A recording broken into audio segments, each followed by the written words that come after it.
The heat of 1875 was a living thing. It settled over the Texas borderlands, a heavy, panting animal pressing the life from the yellow grass. Dust hung in the air, a fine powder that coated the tongue and turned the horizon into a faded brown smudge. This was the edge of the world, the line drawn between the settlements and the Indian Territory, in the town of Dusty Ford, which was little more than a saloon, a blacksmith, and a church whose steeple looked thirsty. The rumors were as thick as the dust. Men drank warm whiskey and spoke of the Comanche. They spoke of raids, of cattle taken, of cavalry riding hard in response. The names of soldiers were passed around like currency, and the name of Major Cole Hardin was spoken with a kind of reverent fear. Lena Carter did not listen to the rumors. She was 19 years old, and she had work to do. She was mending her father's threadbare shirts, her needle moving with a rhythm that had become automatic. Her hands were chapped, the knuckles red, but they were strong hands. From her chair on the porch, she could see the few cattle they owned. They were thin, their ribs stark against their hides, huddled near the dry creek bed. The ranch was dying. It was dying the same slow, quiet death that seemed to claim everything in this part of the country that was not mean enough to fight back. Lena would stop her sewing sometimes, her hands falling still in her lap. She would look past the cattle, past the broken fence she had mended 3 times that month, and out toward the long, flat line of the horizon. It was a prison wall painted to look like freedom. She dreamed of what was beyond it, dreamed of green places, of water, of a life that was not defined by stitches and dust and the smell of thirsty cows. She longed to leave, ached with it. A hollow space just beneath her ribs. Her father, Elias Carter, rode back from Dusty Ford late in the afternoon. He was a good man, but the land had worn him down, rounding his shoulders and putting a permanent squint in his eyes. He did not look at her as he dismounted, his movement stiff. He was holding a single piece of paper. Lena watched him. She knew that paper. It would have the name Jed Ramsey written on it. Jed Ramsey was a man who was not worn down.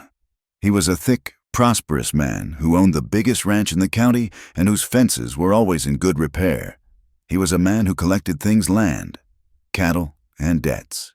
He was a cruel man, and he had been patient. That evening, the air in the small cabin was suffocating. They ate their supper of beans and stale cornbread in silence. The ticking of the cheap clock on the mantelpiece sounded loud as hammer blows. Lena watched her father. He pushed the food around on his plate. He would not meet her gaze. Finally, he cleared his throat. The sound was dry. "Lena," he began. He stopped. He looked at his hands, lying large and useless on the table. "It was a letter from Mr. Ramsey," she said. It was not a question. Elias nodded. A small, defeated movement. "He is calling the note. He says the drought. He says he cannot wait any longer. If we cannot pay by the end of the month, he takes the ranch." Lena felt a cold stillness settle over her. The end of the month was 2 weeks away. They did not have the money. They would not have half the money. She looked around the small room, at the water stains on the ceiling, at the mismatched chairs. This was her home. It was a poor home, but it was theirs. "There is nothing to sell," she said, her voice flat. "No," Elias agreed. He looked up then, and his eyes were desperate. "But he offered a solution." Lena waited. She felt the blood drain from her face, a cold premonition. "He says he will tear up the note," Elias said, the words coming out in a rush, as if saying them fast would make them hurt less. "He will forget the debt. Lena, he will give us title to the land, free and clear." "And what does he want?" she whispered, though she already knew. The world had shrunk to this small, hot room, to this man who was her father. Elias could not say it. He just looked at her, his gaze pleading. "He wants me," Lena said. Her father flinched, as if she had struck him. "He wants to marry you, child. He said he has always admired your spirit. He said you would make a fine wife." Lena stood up. The chair scraped loud against the wooden floor. She felt dizzy. The beans and cornbread churned in her stomach. She felt like a piece of property, a bargaining chip, no different from the thin cattle lowing by the creek. She was being sold to save this patch of dust. This was the way of things. She knew it. A woman in this land was a currency. She was something to be protected, or traded, or taken.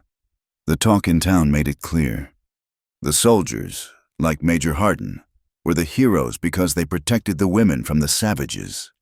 The Comanche were devils, red-painted nightmares who scalped men and stole women for terrible purposes. That was what everyone said. Everyone lived in fear. Fear of the Indians, fear of the drought, fear of poverty, and fear of men like Jed Ramsey, who used paper and law instead of a rifle. She walked out onto the porch, into the thick, failing light. Her hands were shaking. She wrapped her arms around herself, digging her fingers into her own elbows. The sun was a smear of blood in the west, and the sky was a deep, aching purple. She stared out at the plains, her eyes burning, and she saw him. He was far away, on the crest of the low ridge that marked the far edge of their property. He was just a silhouette against the last light. A man on a horse. He sat perfectly still, the horse unmoving beneath him. He was not a cowboy. He held something long and thin, upright beside him. A spear. He was watching the ranch, watching her. She knew, with a certainty that chilled her more than the evening air, that he was Comanche. She did not cry out. She did not run for her father's rifle. The fear she felt was not the screaming terror the women in Dusty Ford described. It was a cold, sharp shock, a jolt of something wild and real. He was everything they whispered about. The savage, the devil. Yet he just sat there, watching. He seemed part of the landscape, as if he had grown from the rock of the ridge itself. For a long moment, the world held its breath. There was only the girl on the porch, trapped, and the rider on the hill, free. Then, as if he were a puff of smoke, he was gone. He did not ride away. He simply vanished back into the deepening shadows, as if the prairie had swallowed him. Lena's breath came out in a shudder. She remembered 2 days ago, when she had been in Dusty Ford for flour. The saloon doors were propped open to catch any breeze, and the sound of men's voices had spilled out into the street. Major Cole Hardin had been in there, his blue uniform impossibly clean, his brass buttons shining. He was a handsome man, with a voice that commanded attention. He was buying drinks for his troopers, laughing as they boasted. "We taught them a lesson at Copper Creek," one young soldier slurred. His face flushed. "Sent a dozen of them straight to hell." Major Hardin had raised his glass. "We are bringing order to this land. Gentlemen, we are making it safe for decent folk. The Comanche will learn his place, or he will be erased." His men cheered. They were the heroes. Lena had hurried past, pulling her bonnet low. But as she passed the alley, she saw old Three-Finger Jack, a trapper who had been in these lands since before Texas was a state. He was sitting in the dirt, drinking from a bottle. He was drunk. He spat into the dust as the cheers echoed from the saloon. "Order," he muttered, his voice a gravelly rasp she could barely hear. "They ain't devils. They ain't savages. They're just people, fightin' for their home, same as us." The words had bothered her then, a small stone in her shoe. They bothered her now. Later that night, long after her father had gone to his restless sleep, Lena sat on her narrow cot. The small room had an oven. She lit a candle and pulled her mother's Bible onto her lap. The leather was cracked and soft. She opened it, hoping for a sign, for guidance, for anything. The words of Isaiah and Matthew blurred before her eyes. They were words for a different world, not for this one. She put the Bible aside and unfolded a map. It was old, torn from some book years ago. It showed the Western Territories, Oregon, California, names that sounded like prayers. She traced the lines with one finger, over mountains she had never seen, to an ocean she could not imagine. This was her prison, this small ranch, this small life. And Jed Ramsey was the warden. The conflict tore at her. It was a physical sickness. If she refused Jed, her father would lose this land. He would be a broken man, forced to hire himself out for pennies in a town that had no pity. He would not survive it. His shame would kill him. But if she said yes, she thought of Jed Ramsey's hands, thick and damp. She thought of his wet, small eyes. She thought of his bed. The Bible said to honor thy father. Did that mean this? Did God demand she lay herself down on an altar for this patch of sun-baked dirt? She blew out the candle and stared into the darkness, toward the window. The ridge was out there, invisible, but she knew it was there. And the rider. Society said her choice was simple. It was her duty. A good daughter would save her father's ranch. Lena pressed her hands to her mouth. She was trapped. She could not breathe. The West was a beautiful lie. It promised freedom, a wide open space to build a life. But she saw it now for what it was. It was a cruel place, magnificent in its harshness, a land that cared nothing for good men like her father. It was a place that rewarded the greedy and the strong, men like Jed Ramsey, and it crushed the weak. She was 19 years old, and she did not know which way to turn. She only knew that the rider on the hill, the man they called a savage, had looked more free than she had ever felt in her entire life. The silence of the cabin for the next 3 days was worse than shouting. Lena had said the word. Yes, it was a small, dry sound, like a dead leaf scraping the floor. The moment she said it, Elias Carter had looked away. His shoulders slumped not in defeat, but in a terrible, sharp relief. And that relief was a knife in his daughter's heart. He called her a good daughter. He said she was saving them. Lena just nodded. Her hands clasped so tightly, her knuckles were white. The arrangement was finalized. In 3 days, Jed Ramsey would be in Dusty Ford. Lena was to meet him at the pastor's office to sign the marriage papers. A simple, legal transaction. She would then stay at the pastor's house, under his wife's supervision, until the wedding service the following Sunday. She packed a single canvas bag. She took the clothes she was wearing, one spare dress, and her mother's Bible. Each item she folded felt like a stone she was placing on her own chest. She could not go to town alone. Elias had to mend the north fence, a task he suddenly found desperately urgent. Jed Ramsey, busy with his vast herds, sent word that he could not spare the time to fetch his own bride. It was arranged that she would ride on the weekly supply wagon driven by Silas Croft, an old merchant who smelled of stale tobacco and suspicion. When the wagon creaked to a stop by their gate, Elias hugged her. His embrace was clumsy, his arms thin. "You are a good girl, Lena," he whispered into her hair. "You are doing the right thing for your family." Lena did not hug him back. She felt cold, as if the summer heat could not touch her. She pulled away and let him lift her small bag into the wagon bed. She climbed up onto the hard wooden bench beside Silas, her back straight. She did not look back at her father as the wagon pulled away. She looked forward, at the endless, shimmering brown plain. The journey was slow. The creak of the wagon wheels and the plodding of the 2 mules were the only sounds for a long time. Silas Croft was not a man given to pleasant conversation. He spat a stream of dark tobacco juice into the dust. "Going to town for long?" he finally asked, his voice a gravelly rasp. "I am getting married," Lena said. The words tasted like poison. Silas grunted. "Ramsey?" It was not a question. Everyone knew. "He's a hard man, but he's rich. You'll be comfortable." Comfortable? Lena thought of the word. She thought of Jed's wet, assessing eyes. She thought of the big, dark house he had built, a house that looked like a fortress. She supposed she would be comfortable. A well-fed horse in a clean stall was comfortable. The sun climbed, a merciless white eye in the vast blue sky. The heat was a physical weight. The land around them was flat, broken only by low ridges and patches of stubborn scrub. "We're coming up on the plain," Silas said, shifting on the bench. He reached down and touched the stock of the rifle that lay between them. "Comanche Moon Plain." "I have heard the name," Lena said. "Aye, bad patch of land. They call it that because the moon is always full when there's blood. Or so they say. It's where they hit the wagons. Open like this, no place to hide." He spat again.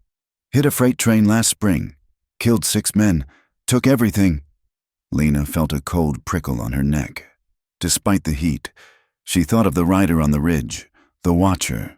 She scanned the horizon. It was empty. There was nothing but the heat haze dancing above the yellow grass. "They're savages," Silas continued, warming to his topic. "Animals. They steal women.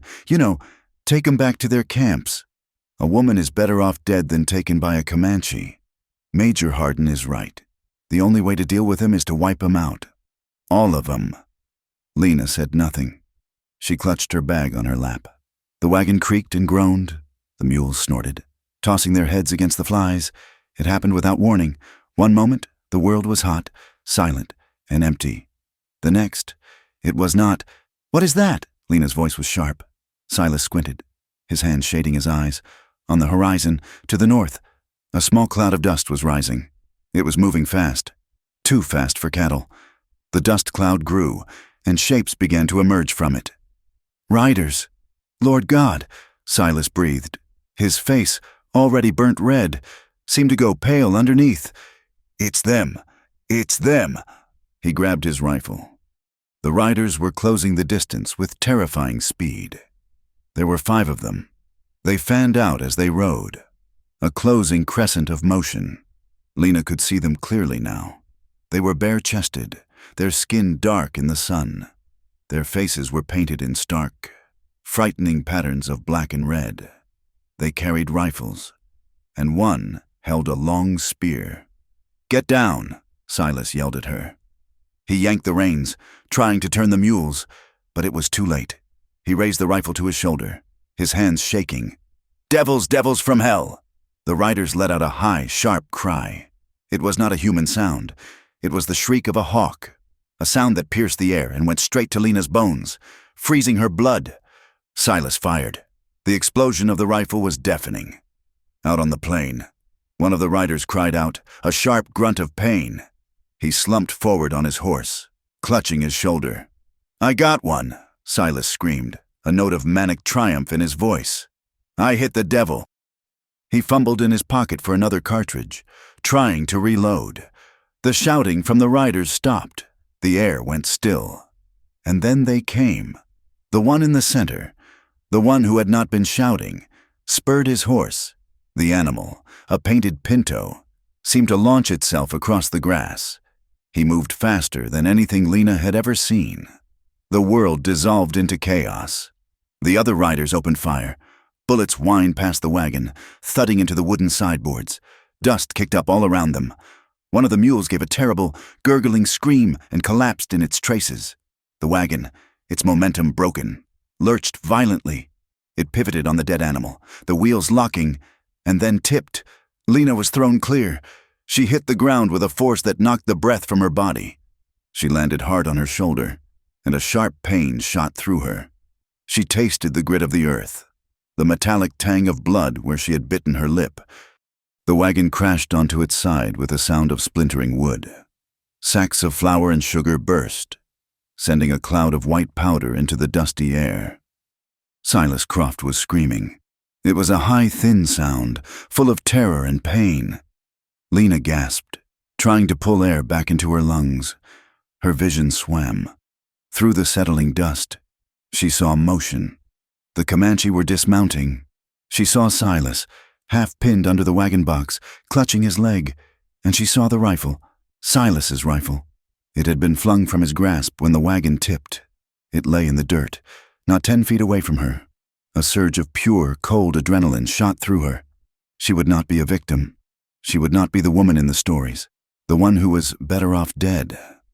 She pushed herself up, ignoring the searing pain in her shoulder. She scrambled on her hands and knees, her eyes fixed on the rifle. She was a rancher's daughter. She knew how to shoot. Her fingers were inches from the warm wooden stock. A shadow fell over her. Something hit her, slamming her flat to the ground. It was not a hand, it was a body, hard and heavy. The air rushed out of her lungs in a painful whoosh. She was pinned, her face pressed into the hot, alkaline dust. A hand clamped down on her wrist. The grip was like steel. He twisted, She cried out as a sharp pain lanced up her arm.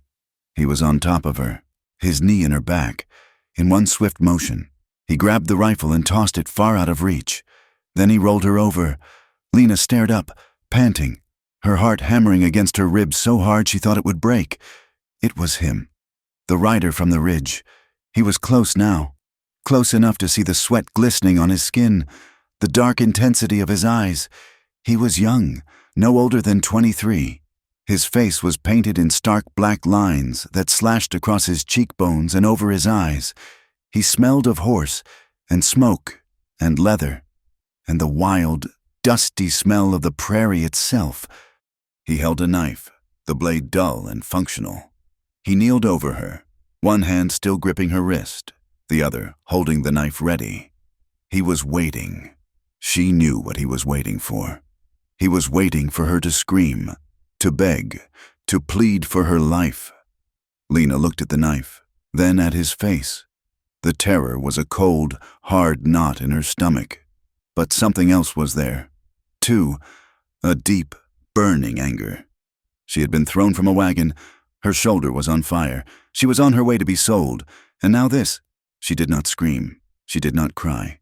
She met his gaze, her chin trembling but her eyes filled with a defiant fire. A flicker of something crossed his face. It was not anger. It was surprising. He had expected a cowering rabbit, and he had found a cornered cat. His dark eyes narrowed, not in menace, but in sudden, sharp curiosity. The hand holding the knife did not lower, but it did not rise. The fight, it seemed, was already over. The other riders were not warriors. They were scavengers. They were pulling sacks of flour and sugar from the wrecked wagon, working with a desperate, practiced efficiency. They were not looking for scalps. They were looking for food. Silas Croft had stopped screaming. He was groaning, a low, wet sound. "My leg! Oh God, my leg!" The warrior who had been shot in the shoulder was sitting on the ground, his back against a wagon wheel, while another man inspected the wound. It was bloody, but it seemed the bullet had gone clean through the muscle. The leader, the man still pinning Lena, looked over at Silas. Silas saw him. His pain was momentarily forgotten, replaced by a surge of terrified hatred. "Devils!" he shrieked, his voice cracking. "Godless savages! You'll hang, you hear me! Major Hardin will hunt you down and hang every last one of you!" The young warrior's face changed. The brief flicker of surprise vanished, replaced by a cold, hard mask. The name Major Hardin was like a key turning in a lock. He looked from Silas to the meager pile of supplies, and then back down at Lena. He made a decision. He spoke to his men in a language that was all clicks and low guttural sounds. One of the other men, an older warrior, argued back. He gestured angrily at Lena, then pointed back toward Dusty Ford. He seemed to be saying they should leave her. The leader cut him off with a sharp word. He looked at the wounded man, then at the flower. He said something final. He stood up, pulling Lena to her feet in one rough, powerful motion. She stumbled, her shoulders screaming in protest. He unlooped a rawhide rope from his waist. With quick, impersonal motions, he bound her wrists together, tight enough to bite into her skin. He was taking her. The other warriors finished loading the stolen supplies onto their own horses. They ignored Silas. They did not kill him. They did not touch him again. They just left him there, wounded and whimpering, by the carcass of his mule. The leader, whose name she did not know, pushed Lena toward his pinto.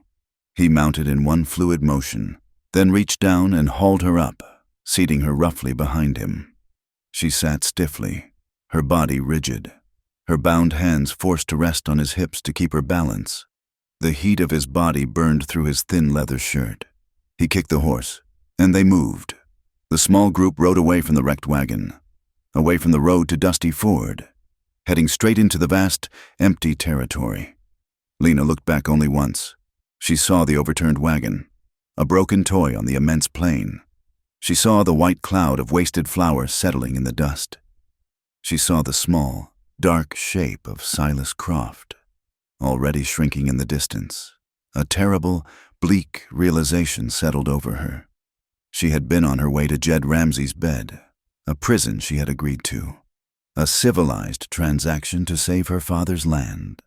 Now, she was a prisoner of the Comanche, a captive of the devils from the stories. Her fate, once again, was not her own. It had simply been passed from one owner to another, from a rich white man who wanted to buy her, to a painted warrior who would trade her. She felt the man in front of her. He rode with an easy, balanced grace, as if he and the horse were one breathing creature. This was Tahan. She did not know his name, but she would never forget his eyes. He was the savage. He was the enemy, and he was taking her to a place far beyond the reach of any law she had ever known. The capture was complete. The journey to her wedding was over. A new, terrifying, an unknown path had begun.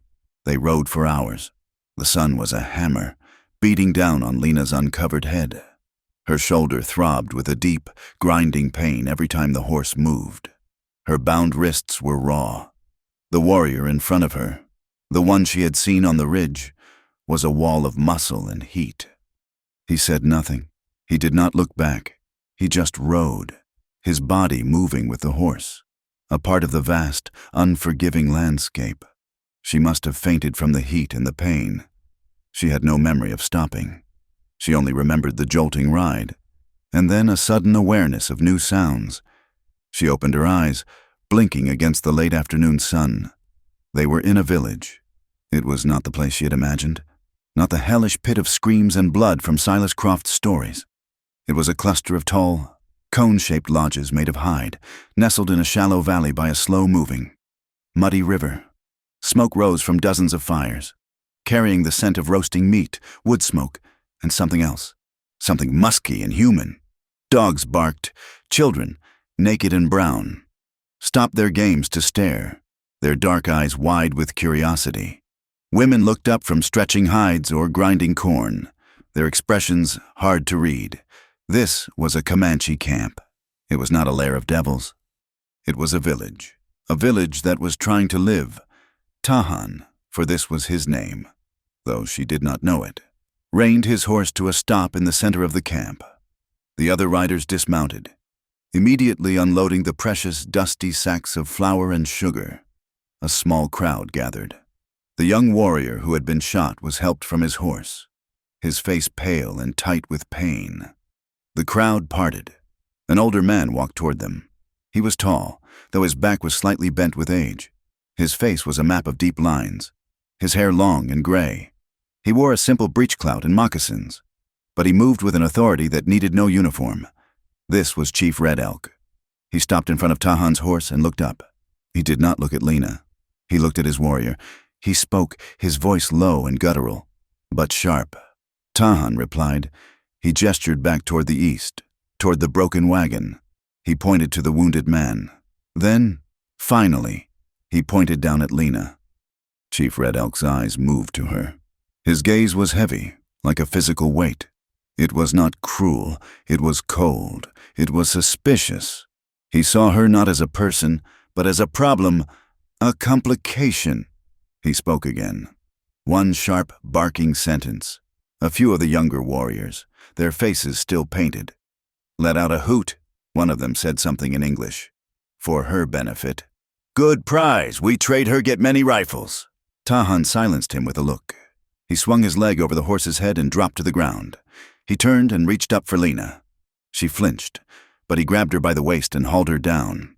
She landed unsteadily, her legs weak, and cried out as her full weight settled on her injured shoulder. Tahan ignored her cry. He pulled his knife from its sheath. For a terrible second, she thought he would kill her. Right there, instead, he grabbed her bound wrists and, with one swift, upward slice, cut the rawhide rope. The blood rushed back into her hands with a wave of pins and needles. She stood there, swaying, clutching her numb wrists, surrounded by staring, alien faces. A young woman pushed through the crowd.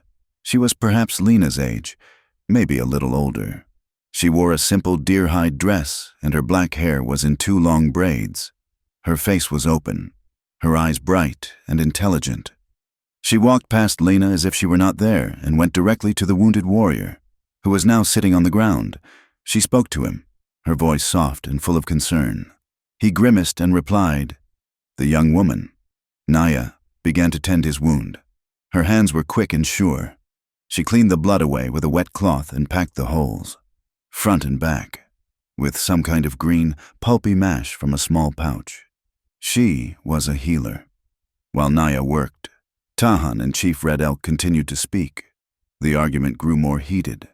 Tahan's voice was passionate, rising as he spoke. The chief's voice remained low, but it was filled with iron. Other older warriors joined in, some siding with Tahan, some with the chief. Lena watched, invisible. She was the subject, she knew, but she was not part of the conversation. She was a piece of property being discussed. When Naya had finished bandaging the warrior's shoulder, she stood. She looked at Tahan, said a few quiet words, and then she looked at Lena. It was the first time anyone had looked at her with simple, human curiosity. Naya saw the dust caked on her face, the blood on her lip, the way she favored her shoulder. She walked over to one of the teepees and returned with a water skin. She held it out to Lena. Lena stared at the offering. This was a savage. This was one of the devils who was better off dead than captured by. Her throat was sandpaper. She took the water skin with a trembling hand. Thank you, she whispered. The word sounded strange, loud in the silence. Naya just nodded. A small, quick movement, then turned and walked away. The argument ended. Tahan had not won. Chief Red Elk gave a final, sharp command and turned his back, walking away. The crowd dispersed, going back to their chores, though many still cast glances at her. Tahan grabbed Lena's arm, his grip hard. He pulled her toward a small teepee set slightly apart from the others. He shoved her inside. The teepee was dark and close. It smelled of smoke and leather. There was a circle of stones for a fire in the center and a pile of buffalo robes that served as a bed. He pointed to the ground. Stay, he commanded. It was the first word he had spoken to her. He left, and a moment later an older woman dropped a flap of hide over the entrance, plunging the interior into near darkness. Lena was alone. She sank to the dirt floor, the pain in her shoulder, the terror, the humiliation, and the confusion washing over her. She was a prisoner. Later. Darkness fell. She brought a small wooden bowl of food. It was a thick stew of corn and some kind of dark, stringy meat. She ate it with her fingers, too hungry to care what it was. The camp was not quiet. A drum began to beat, a steady, low pulse. Men's voices rose in a chant. A large fire was lit in the center of the village. Lena crept to the opening of her teepee and lifted the hide flap just an inch. She could see the council. The warriors and the old men were sitting in a circle around the fire. She saw Tahan. She saw Chief Red Elk. They were arguing again. She listened for a long time. The language was impenetrable, but the emotions were clear. Anger, frustration, fear. Tahan was arguing for action. He stood and paced, his body tense, his voice sharp.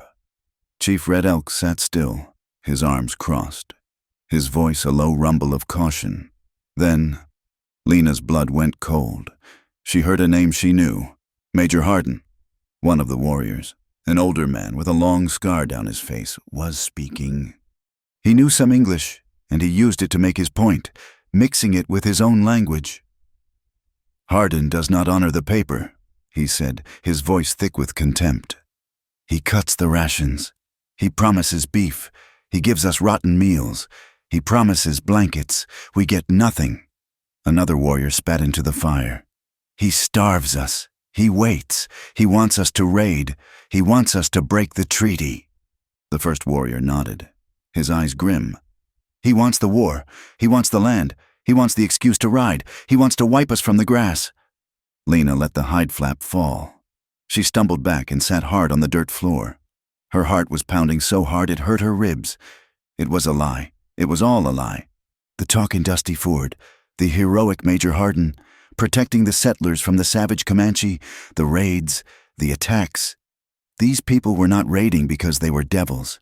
They were raiding because they were starving, and Hardin, the hero, was the one holding the knife. He was deliberately, cold-bloodedly, trying to force them into a war so he could win it and take their land. Silas Croft, with his stories of devils, Jed Ramsey, with his casual demand for extermination, they were all part of it. They wanted this. She thought of the young soldier in the saloon, bragging about sending a dozen men to hell. Had he known, or was he, like her, just a pawn in Hardin's game? She felt sick. The hide flap was pushed aside. Tahan stood there, a dark silhouette against the firelight. He ducked and entered the small teepee, filling the space. He crouched in front of her. He looked at her for a long time. His face was no longer painted. In the dim light, she could see he was just a man, a young man, with eyes that were old and tired. He struggled for the English words. He pointed at her. "You," he said. He paused, searching. "You are trade," he spat the word. "For food." He gestured to his mouth, then out, toward the camp. "For my people." Lena looked at him. The man who had dragged her from the ground, who had bound her, who was holding her captive. He was not a monster. He was a son, a brother, a leader, trying to feed his family. And she was the price. "I not hate, all white I," he said, his voice low.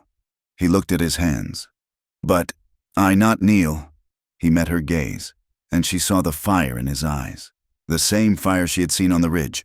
"I not watch them die." He stood to leave. "Wait," she whispered. He stopped, surprised she had spoken. "If you trade me," she said, her voice shaking, "where will you send me back to the town?" Tahan nodded. "Soldiers. We trade you to soldiers, for food, for the treaty paper." Back to the soldiers, back to Major Hardin, the man who was a liar and a murderer. He would take her, make a big show of rescuing her, and he would hand her over to Jed Ramsey. She saw it, as clearly as if it were happening. She would be returned to Dusty Ford, a hero, the poor victim rescued from the savages, and she would be marched to the pastor's office, and she would sign the paper.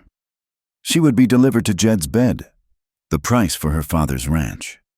A cold, bitter laugh escaped her. It was a dry, ugly sound. Tahan frowned, not understanding. "You," she said, looking up at him, the new, terrible knowledge making her bold. "You think you have captured me?" He said nothing. "I was already a prisoner," she whispered, more to herself than to him. "I was already being traded." She looked at this warrior, this savage who was planning to barter her for his people's survival. And she looked, in her mind's eye, at Jed Ramsey, the civilized man who was planning to buy her with a piece of paper. She was trapped, utterly, completely trapped. Here, she was a prisoner in a teepee. There, she was a prisoner in a fine house. Here, she was a bargaining chip for food. There, she was a bargaining chip for land, a white man's prison, a Comanche's prison. She saw, with a sudden, devastating clarity, that in the eyes of the world, she was not a person. She was just a prize. And she knew, with a certainty that settled in her stomach like a stone, that the news was already spreading. Silas Croft would have been found. The story would be simple. Lena Carter, kidnapped by savages. Jed Ramsey would be in Dusty Ford, his face purple with rage, demanding action, demanding that his future bride be avenged. And Major Hardin, the hero, would finally have his perfect excuse. He would have his war. And she, Lena Carter, was the spark he had been waiting for. Lena woke to the hide flap being thrown open. Tahan stood there, a dark shape against the bright morning. He did not speak. He just jerked his head, a single, sharp command. She had been in the camp for 3 days. After that first night, he had moved her to a smaller teepee, one she shared with a silent, blind old woman.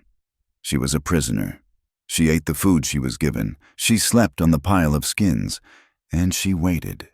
She expected to be tied. She expected cruelty. Tahan pointed to a row of empty water skins hanging outside Naya's lodge. "Water," he said. She stared at him, confused. He picked up one of the heavy, cured hide skins and shoved it into her arms. It was stiff and smelled of smoked leather. "The river," he commanded, pointing. "Go!"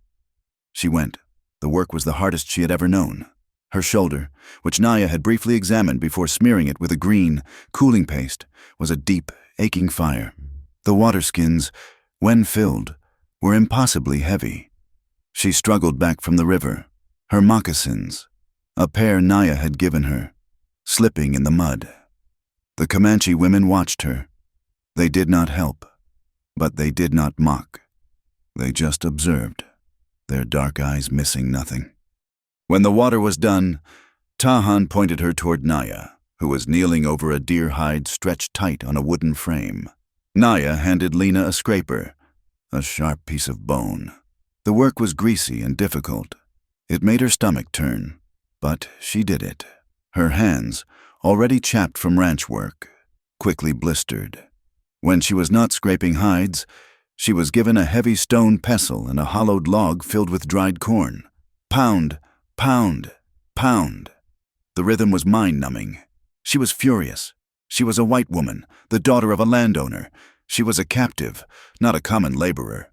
She wanted to throw the pestle at him, but beneath the anger, a feeling she could not name began to uncurl itself in her chest. It took her 2 days to recognize it. It was a relief. At her father's home. She was a daughter to be protected and, finally, sold. In Jed Ramsey's house, she would have been an ornament, a fine piece of property to be kept clean and shown off. She would have been a thing. Tahan was not treating her like a prize. He was not treating her like a white woman, or a lady, or even a prisoner in the way she understood it. He was treating her like a person, an annoying, weak, useless person, perhaps, but a person.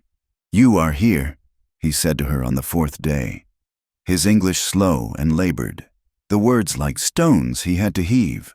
"You eat, you are, not a sack of flour." He pointed to the grinding stone. "A person works." She hated him for his bluntness, and in a secret, confused part of her heart, she was grateful for it. She was not a doll on a shelf. She was a person who worked, and as she worked, she watched. The camp was not the den of devils from Silas Croft's stories. It had a rhythm, a pulse. The men who were not warriors spent their days mending harnesses or carving new arrows. The women were a constant, moving river of work. They tended the small, tough patches of corn and squash near the river. They sewed moccasins with sinew, their awls flashing. They cooked, they cleaned hides, they gossiped in their quick, low language. She saw things she did not understand. She saw an old man greet the rising sun, his arms outstretched, his voice a low, melodic chant. She saw the hunters return, not with the boasts of the soldiers in Dusty Ford, but with a quiet, shared satisfaction. They brought 2 antelope, and the meat was butchered and divided among all the lodges. Nothing was wasted, but it was the children who undid her. They were everywhere, brown and naked and loud. They ran in shrieking packs, playing games with sticks and hoops. They rode stick ponies, pretending to be great warriors, shouting Tahan's name. They swam in the muddy river, splashing and laughing. One afternoon, a small boy, perhaps 5 years old, stopped his game and toddled over to where Lena was grinding corn. He was clutching something in his grubby fist. He stared at her, his black eyes wide and serious. Then he opened his hand. In his palm was a wild plum, small and red. Lena froze. He pushed his hand at her, insistent. "Uh-huh," he said. She slowly reached out and took the small, warm plum. The boy giggled, a high, bright sound, and ran away, shouting to his friends. Lena looked at the plum in her hand. These were not monsters. They were mothers and fathers. They were sisters and brothers. They were families. They were hungry, and they were trying, in their own way, to live. The change came without warning.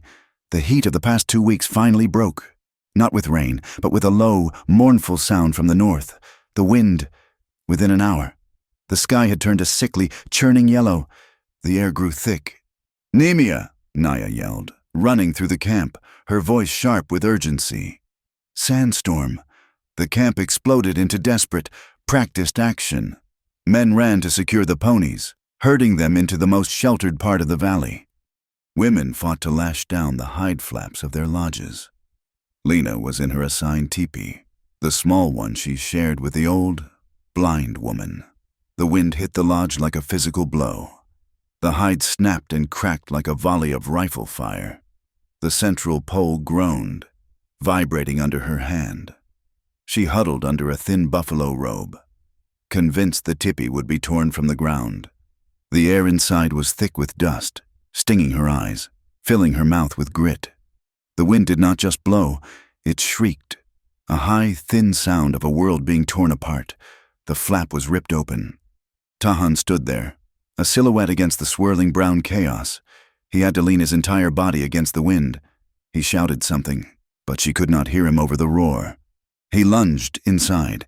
He glanced at the old woman, who was chanting in a low, calm monotone. He grabbed Lena's arm. "This lodge is weak," he yelled, his voice barely audible. "Come!" He dragged her out of the teepee. The world was gone. It was a churning, brown, roaring nothing. The air was not air. It was a solid, moving wall of sand that stung her skin like needles. She could not see. She could not breathe. She stumbled, and the wind snatched her, almost tearing her from his grip. He cursed, a harsh Comanche word. He put his head down, wrapped one arm around her waist, and half carried, half dragged her toward the center of the camp. He shoved her toward the opening of his own lodge, which was larger and better anchored. He pushed her inside and dove in after her, pulling the flap tight and lashing it shut with a rawhide thong. Inside, it was pitch black, and it was quieter. The wind still howled, but it was muffled. The lodge was strong. Lena was trembling from head to foot, her teeth chattering, more from terror than from cold. Tahan did not light a lamp. He moved in the darkness and sat with his back pressed against the main lodge pole, as if adding his own weight to hold it steady. A massive gust hit the teepee. It felt as if a giant's hand had slapped the side. The pole groaned, and Lena was thrown forward, crying out, "Here!" Tahan grunted. He reached out in the darkness, his hand finding her. He grabbed her by the arm and pulled her. He pulled her against his side, shielding her with his body, bracing them both against the shaking pole. She was rigid.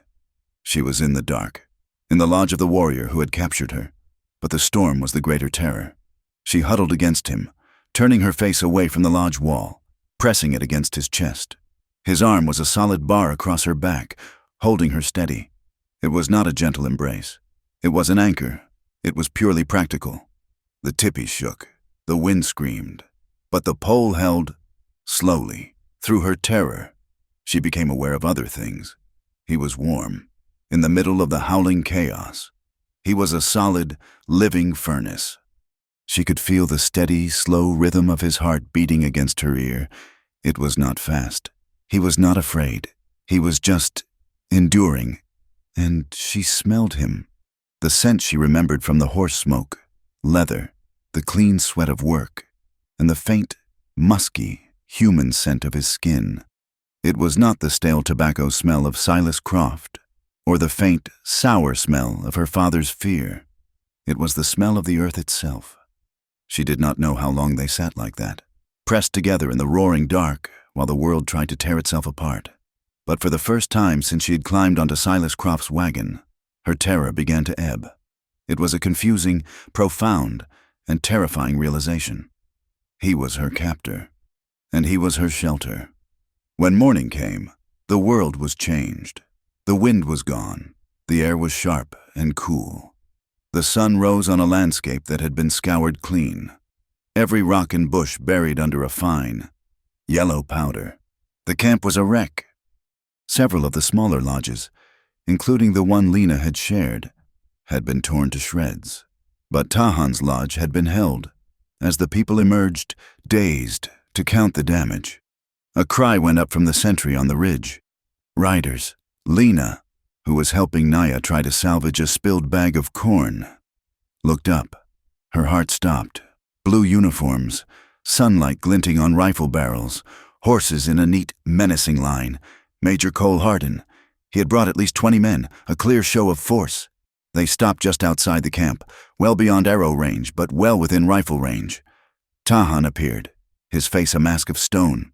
He had been working to secure the horse herd, and he stood now, arms crossed, watching the soldiers. Major Hardin's voice boomed across the clean, new air. "You are harboring a white woman. Release Miss Lena Carter to me immediately." Lena felt the blood drain from her face. She was the reason. "You have broken the treaty," Hardin shouted. "You raided a supply wagon. You abducted a citizen. Surrender your weapons and the woman, or we will wipe this camp from the earth by sunset." To emphasize his point, he drew his service revolver, aimed it at the sky, and fired. The sound cracked through the valley, a sharp, ugly sound that echoed off the ridges. Chief Red Elk emerged from his lodge. He moved slowly, his aged body stiff, but his back was straight. He walked to stand beside Tahan. The camp was utterly silent. Women pulled their children behind their skirts. The warriors gathered, their hands on their knives, their faces grim. The chief raised his hand. The universal sign of parley. Hardin kept his pistol raised. "I am waiting the girl now," Chief Red Elk spoke, his voice old but carrying. Tahan translated, his own voice tight with suppressed fury, shouting the English words across the distance. "We did not break the treaty. You broke it, you starve our children, you give us rotten food." "Lies," Hardin roared back. "I will not parley with savages. Release the girl. It is your only chance." A long, terrible silence stretched. Lena could feel the weight of every eye in the camp on her. She was the focal point. She was the excuse. Chief Red Elk spoke to Tahan, his voice too low for Lena to hear. Tahan argued, his body vibrating with anger. He shook his head. The chief placed a hand on Tahan's arm and spoke again, his voice calm and firm. Tahan looked as if he wanted to hit something. He was trapped. He turned, his face a mask of rage, and shouted back at Hardin, "We will talk 3 days at your fort. We bring the woman. We bring her as goodwill." Lena's stomach twisted, a gesture of goodwill. That is all she was. Major Hardin smiled. It was a thin, cold, satisfied smile. 3 days. See that you are there, and see that she is unharmed. If you are not, we will ride. He barked an order. The cavalry wheeled their horses in perfect, disciplined unison and rode away. The moment they were gone, Tahan turned on his chief. The argument was immediate and fierce. "You cannot trust him," Tahan shouted, forgetting to keep his voice down. "It is a trap. He will take her and he will kill us anyway. And what would you do, Tahan?" Chief Red Elk's voice was heavy with a weariness that went bone deep. "Fight them now, with half our lodges broken and our children hungry. He has the excuse he wants. We must show the white man's paper that we tried. We must use the girl as you first intended, as a trade." Tahan looked at his chief, and then his gaze swept the camp, landing on Lena. It was a look of such frustrated rage that she stepped back. He spat on the ground and stormed away toward the horse herd. The next 2 days were thick with tension. Lena was no longer a worker. She was a valuable, fragile commodity. She was watched constantly. She found Tahan by the river on the second day. He was skipping stones, throwing them with a vicious, controlled anger, making them slice across the water. She stood a few feet away from him. She did not know why she had come. "He will not honor the deal," she said quietly. Tahan froze. He had not heard her approach. He looked at her, his eyes sharp. Surprised, she understood. "No, he will not. He is the one who cut the rations," she said. His head snapped up. His eyes narrowed. "How? You know this. I heard the warriors. At the fire. The first night I was here." Tahan stared at her, a new, complex understanding dawning in his eyes. He saw her not as a white girl, but as someone who listened. Naya approached them, carrying baskets to gather herbs. She saw them, saw the intensity of their conversation, and hesitated. "He killed my father," Tahan said suddenly. his voice flat. The English words came out harsh and broken. Lena looked to Naya, who had moved closer, sensing her role as a bridge. Tahan spoke in his own tongue, the words a bitter flood. Naya listened, her face sad. She translated for Lena, her voice soft. He speaks of 10 summers ago, before the treaty paper. Hardin was a young soldier then. He led a charge on our winter camp. He called it clearing the land for the settlers. Tahan's voice grew lower, tighter. He says Hardin, he rode down everyone. Naya translated, her own voice trembling. Women, old men, his father. His father was a peace chief. He went out to speak. He held up his hands to show he had no weapon. Hardin shot him. Tahan was just a boy. He hid in a log. He watched his father die in the snow. Lena felt the blood drain from her face. The hero of Dusty Ford. The man who bragged about bringing order to the frontier. He says he grew up with that fire in his belly. Naya continued, translating Tahan's low, intense words. He vowed to protect his people. He vowed to fight. But now, Tahan's voice softened, and he looked away, at the playing children. Now he sees the children, Naya said. He does not want them to see what he saw. He does not want the children to fight. He wants them to live. Lena looked at Tahan. This was the man who had terrified her, the savage who had dragged her from the ground. He was carrying a wound deeper than any bullet could ever make. A new anger sparked in Lena. It was not fear. It was not for herself. It was for him. It was for Naya. It was for the children playing with stick ponies. It was a cold, pure rage directed at Major Hardin, at Jed Ramsey, at her father, for his weakness, at the whole lying, rotten world she had been raised in. She had been taught to admire the murderers and fear the victims. He is not a hero, Lena whispered, the words fierce. Tahan looked at her, his dark eyes searching her face. He is a ghost, a butcher. And Jed Ramsey, she said, the name tasting like ash on her tongue. He is no savior. Tahan did not know the name. It did not matter. The day before they were to leave, Tahan found her by the horse herd. You ride, he said. It was a statement. I ride a saddle, she replied. He made a sound of contempt, a short grunt. He whistled. The painted pinto, his own horse, trotted over. It wore no saddle, no bridle, only a thin rawhide rope looped around its jaw. You ride, he commanded again. He was not asking. He needed her to be able to keep up on the journey to the fort. He would not have her slowing him down. She hesitated. The horse's back looked impossibly high and wide. I cannot, not without a saddle. Tahan vaulted onto the pinto's back in one fluid, easy motion. He trotted it in a tight circle, his body perfectly balanced, then slid off. No, he said. You feel the horse. Feel him. He cupped his hands. She placed her foot in them, and he launched her upward. She landed on the horse's bare back with an ungraceful thump. She felt impossibly high, terrifyingly unstable. She gasped and grabbed a handful of the horse's thick mane. Tahan laughed. It was the first time she had ever heard the sound. It was not a mean laugh. It was a short, sharp bark of genuine amusement. No, no, he said, walking alongside as the horse shifted. Your legs, grip. He tapped her knee. Here. He led the horse on a slow walk. Lena swayed, clutching the mane, her knuckles white. Loosen, he said, his voice impatient. Your body. Move. With him. She tried, but she was stiff with fear. She felt herself start to slide. She cried out. He reached up, his hands circling her waist. He was not rough. He just steadied her. He held her there for a long moment, his strong hands spanning her waist. Her body perched precariously on the horse. They were close. She was looking down at him. He was looking up, his face serious again, his dark eyes focused on her. I will fall, she said, her voice breathless.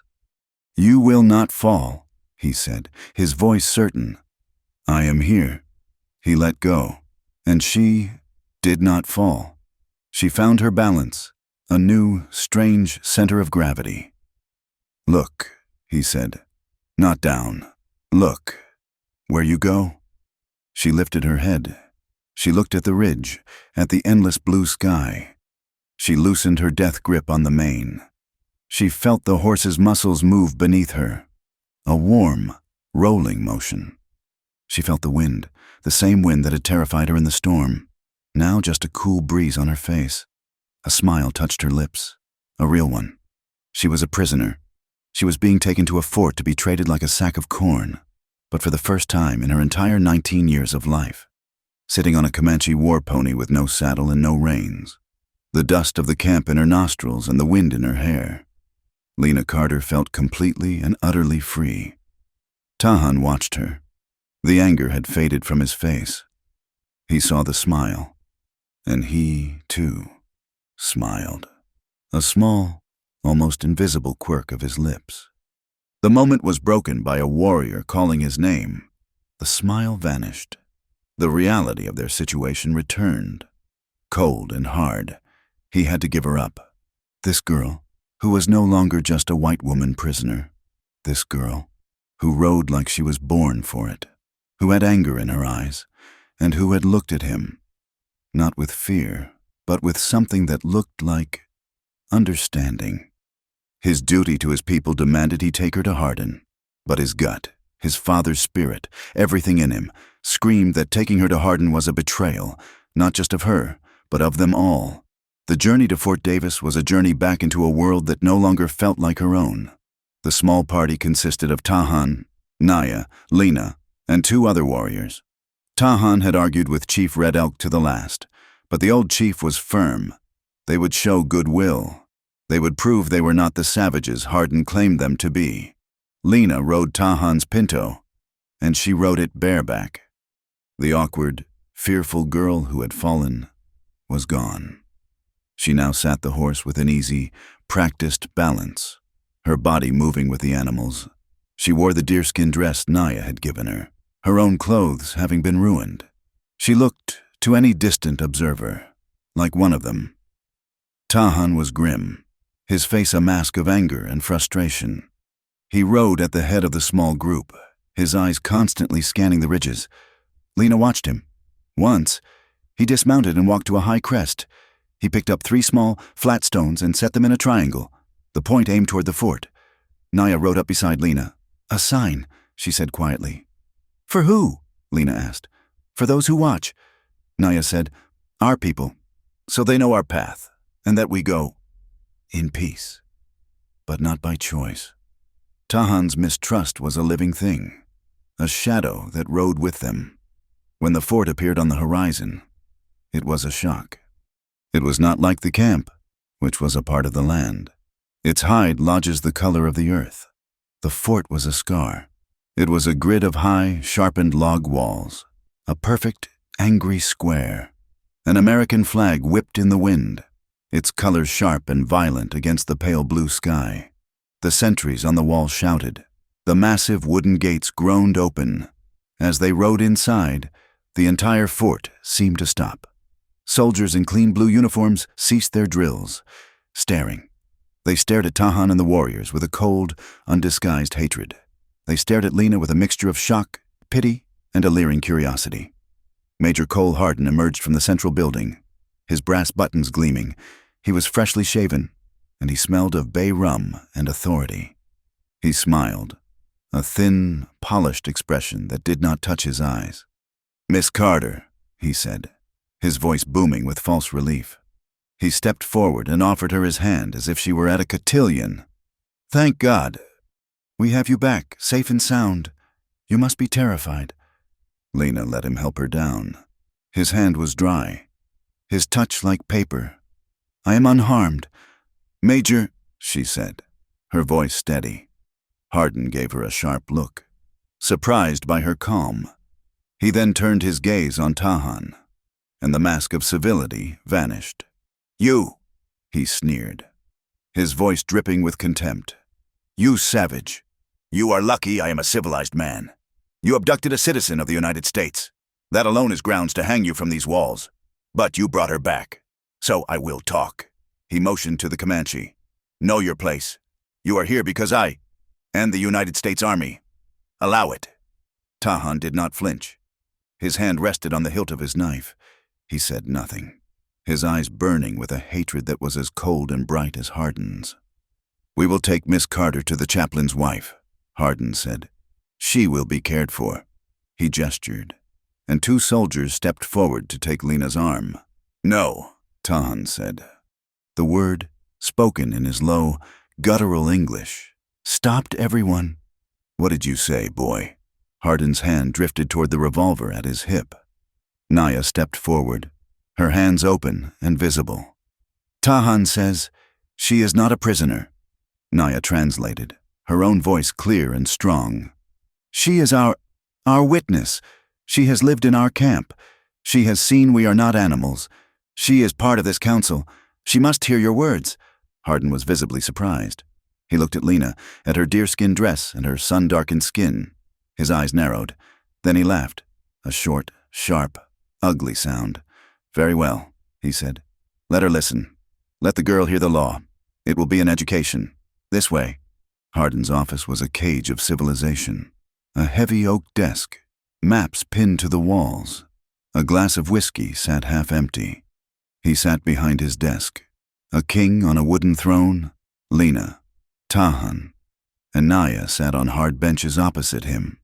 A young adjutant stood by the wall, a pen and notebook ready. Hardin steepled his fingers. He was not here to negotiate. He was here to dictate. "Here are the terms for your continued existence," he began, his voice smooth. "First, your people will vacate the Valley of the Clear Fork. That land is designated for settlement under the new Homestead Act." Naya translated. Tahan's body went rigid. "Where? We go?" Tahan asked in his broken English. "You will be relocated," Hardin said, "to the lands east of the Double Mountain, the Alkali Flats." Naya gasped and replied in Comanche. Tahan's voice was dangerously low. "He says that land is poison," Naya said, her voice trembling. "Nothing grows. The water is sour. It is a place to die." Hardin shrugged, a small, dismissive gesture. "It is the land designated by the government. Second, you will surrender all your war ponies. You may keep pack animals for the journey. We will not have you equipped for raiding. This time." Tahan erupted. He shot to his feet, speaking in a flood of harsh, angry Comanche. Naya did not wait for him to finish. "You ask him to cut off his own legs. The horse is our life. It is how we hunt, how we live. You would make us beggars." "You will be provided for," Hardin said, his voice flat. "Which brings me to my final point. You will surrender all firearms, all repeating rifles. You will keep only what is necessary for butchering, in exchange for your good faith and for the fortunate return of Miss Carter. The Army will release 3 sacks of flour and 1 barrel of salt." Lena felt the blood drain from her face. It was a death sentence by paper. She looked at Tahan. He was shaking, his hands clenched into white-knuckled fists. She saw the trap in its entirety. If Tahan signed, his people would be marched to a barren wasteland without horses to hunt or guns to protect themselves. They would starve. A slow, quiet, legal death. If Tahan refused, Hardin would have his excuse. The savages refused the treaty. They chose war. He would ride, and he would kill them all. Tahan spoke, his voice no longer loud. It was a low, vicious growl. Naya translated, her eyes filled with tears. He says you are the butcher his father warned him about. He says this is not a paper of peace. It is a paper of death." Hardin's face purpled. He, too, stood, slamming his hand on the desk. "You are in my fort, savage. You do not speak to me this way. You have my terms. You have until the full moon. That is 3 days. 3 days to bring your chief here to sign. If you do not, I will consider your answer a declaration of war. Now get out." He looked at Lena. "Miss Carter, you will, of course, remain here. You are under my protection." Tahan looked at Lena. It was a look of such profound, desperate despair that it broke her heart. He had failed. He had walked into the trap, and he was leaving her in it. He turned, his shoulders rigid, and stormed out of the office. Naya gave Lena one last, terrified look and hurried after him. Lena was escorted to the chaplain's quarters, a small, clean house that smelled of lye soap and boiled linen.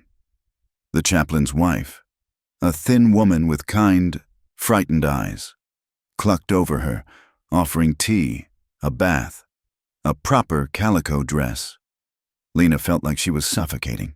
The soap, the clean floor, the quiet. It was a tomb. She was safe. She had never, in her entire life, felt more in danger. She had to warn Tahan. She knew he and his warriors would not be guests. They would be prisoners, held in the stockade or a stable until Hardin was ready to release them. Night fell. The fort was loud with the sounds of men drinking and laughing. Lena sat in the small, clean room, her hands clenched. She heard the chaplain and his wife talking in the next room, their voices a low murmur. Then she heard another voice, outside. A sound that made her stomach turn to ice. It was a loud, booming laugh, full of arrogance and whiskey. Jed Ramsey. She crept to the small window. Through the glass, she saw a pool of yellow light spill from Hardin's office window. 2 men were standing on the porch, cigars glowing in the dark. Major Hardin and Jed, she had to hear. She slipped out of her room. The chaplain's house was dark. She eased the front door open and slipped into the shadows.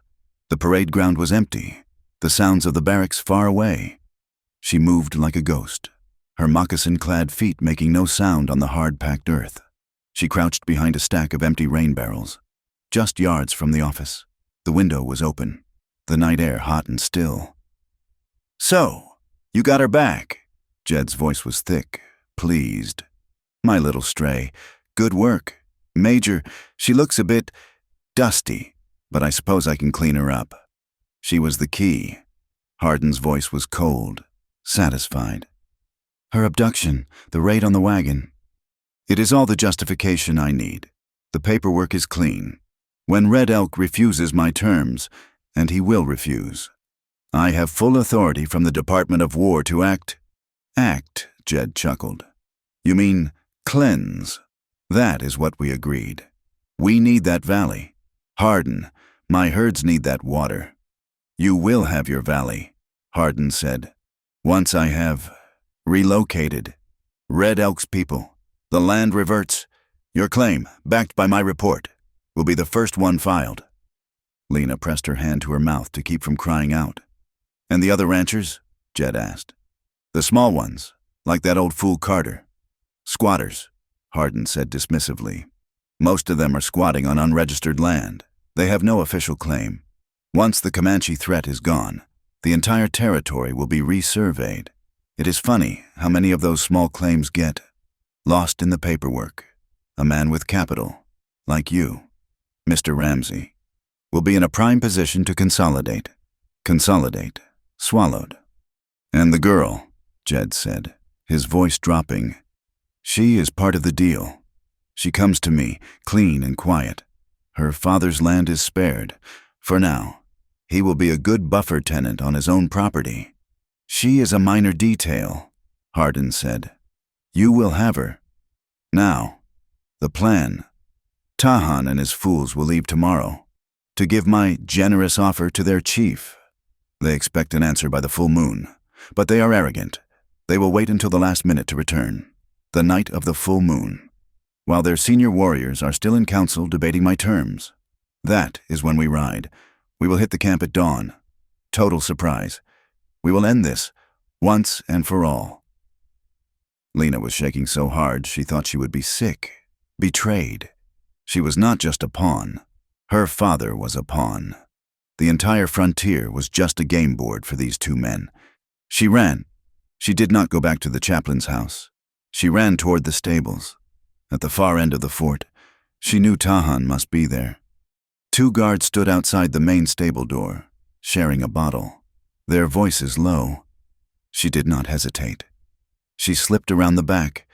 In the deep shadow, she found a gap in the fence, a loose board, and slipped through. The stable was dark. It smelled of hay and manure and horses. It was quiet, but it was tense, listening quietly. "Tahan," she hissed, her voice a desperate whisper. A shape moved in the darkness. "Here." He emerged from a dark stall. Naya was right behind him. They had not been sleeping. They were crouched, waiting, like trapped animals. "What do you do?" Tahan grabbed her arm, his grip like iron, his voice a fierce whisper. "They see you. They kill you. Kill us." "It is a trap," she whispered, the words tumbling out so fast she could barely breathe. "All of it. Hardin is not waiting for your answer. He is attacking, the night of the full moon. At dawn, he is hitting the camp." Tahan and Naya went utterly still. "He and another man, the one from my town. Jed Ramsey, they are partners." The word was filth. "They want the land, all of it, your land, and the small ranches, my father's land. They are sweeping the valley clean." Tahan finally understood. This was not about a broken treaty. It was a land grab, painted in blood. "We leave," he said, his voice a low growl of pure killing rage. "Now.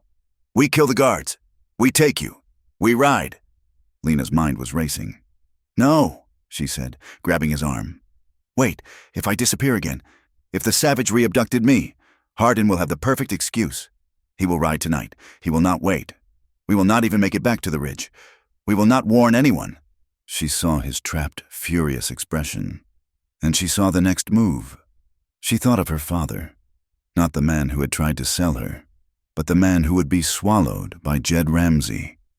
He would be a tenant on his own land, broken and humiliated. She was caught. Save Tahan's people, or save her father. The answer was, she had to save both. I will stay," she said. The words tore her throat. Tahan stared at her as if she were insane. "Stay here. He gives you to that man, Ramsey." "Yes," she said. Her voice was shaking, but a new, cold hardness was in it. "I will pretend. I will be the rescued girl. I will go back to my father. I will agree to marry Jed."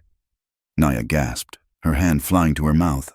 "Listen," Lena insisted, her grip tightening on Tahan's arm. "You will leave tomorrow. As he planned, he will let you go, to deliver his terms. He will think his trap is set, but you will ride hard. You will not stop. You will warn Chief Red Elk. You must move the camp. You must move the women, the children. Hide them in the high canyons. Somewhere he cannot find them. And you," Tahan's voice was a whisper, torn between disbelief and a terrible, dawning respect. "You stay in that man's bed." "I will be in Dusty Ford," she said, her voice hard as stone. "I will be his bride-to-be, and I will be watching Hardin. I will find a way to warn you when he rides. And I will find a way to stop Jed Ramsey. This is not just your fight anymore. They are trying to steal my home, too." Tahan looked at her. She was not the girl he had captured from the wagon. She was not a prisoner. She was a warrior. She was offering to walk back into the heart of the fire, to become a spy. He was torn. A new, strange, protective instinct was at war with his duty. But he saw the logic. Her logic was sharp as a blade. "This is great danger," Naya whispered. "For you." "So is this," Lena shot back.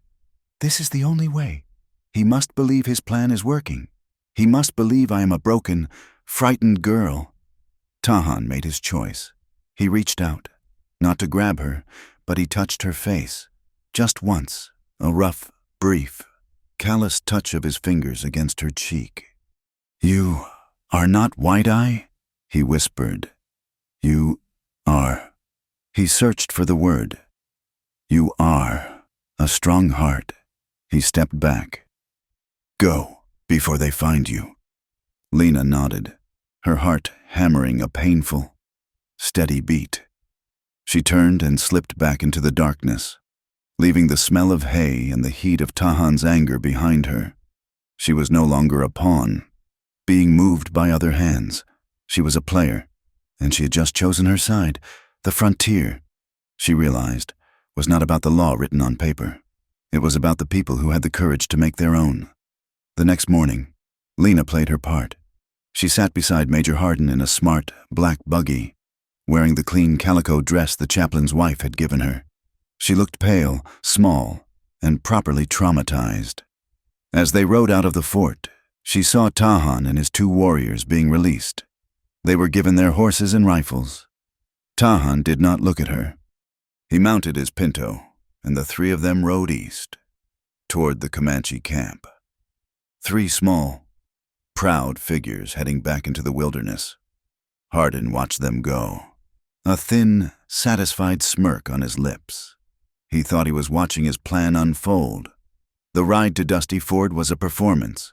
Hardin was the conquering hero, the savior of the frontier, and she was his rescued prize. When they arrived, the townspeople, or what few there were, gathered on the saloon porch. They clapped, they cheered. "He got her back," someone shouted. "Knew the Major would—" Jed Ramsey pushed through the small crowd. He was wearing his Sunday suit, a piece of expensive wool that looked tight and hot. He was beaming, his face red with pride and whiskey. "Lena, my girl," he boomed, as if she were a prize steer he had won at the fair. He strode forward and, ignoring Major Hardin, put his thick arm around Lena's waist, pulling her close against his side. "My brave little bride. I knew those devils could not keep you." He smelled of cigars and sweat and possession. Lena had to fight every instinct in her body not to pull away, not to shove him, not to rake her nails across his smiling face. Instead, she let herself go limp. She leaned against him, a convincing picture of a terrified, exhausted woman. "Take her home, Mr. Ramsey," Hardin said, playing his part to perfection. "She needs rest. She has been through a terrible ordeal." "I will see to her," Jed said, his voice dropping to a proprietary growl. He half lifted her into his own wagon. "I will see to all her needs." The ride to her father's ranch was a blur of humiliation. Jed kept his arm around her, his thick fingers digging into her side, as if she might bolt. He talked about their future. He talked about the new furniture he had ordered from St. Louis. He talked about how she would be the mistress of the finest house in the county. Elias was waiting on the porch. When he saw her, he ran out, his face a mask of such raw, desperate relief that Lena almost broke. "Lena, oh, Lena, my child, you are alive." He grabbed her from the wagon, pulling her into a hug that was all sharp bones and shaking. He was crying, his tears wetting her hair. Jed watched, a look of indulgent ownership on his face. "She is fine, Elias, a bit shaken. But the Major handled those redskins. She is safe now, safe with me." Elias released her, wiping his eyes, full of gratitude for the man who had bought his daughter. "Thank you, Jed. God bless you. God bless Major Hardin." "We will have the signing tomorrow," Jed said. "All business. And the wedding is on Sunday, as planned. I will send a wagon for her things. I expect you to have her ready." He looked at Lena. "You rest, my dear. You have a big week ahead." He climbed back into his wagon, gave a satisfied nod, and drove away. A man who had just secured his property. Inside the small, hot cabin, the air was thick with unsaid things. Elias fussed over her, making her tea, offering her the last of their bread. He kept talking, a stream of relieved, nervous words. He talked about the drought, about the fences, about how everything would be all right now.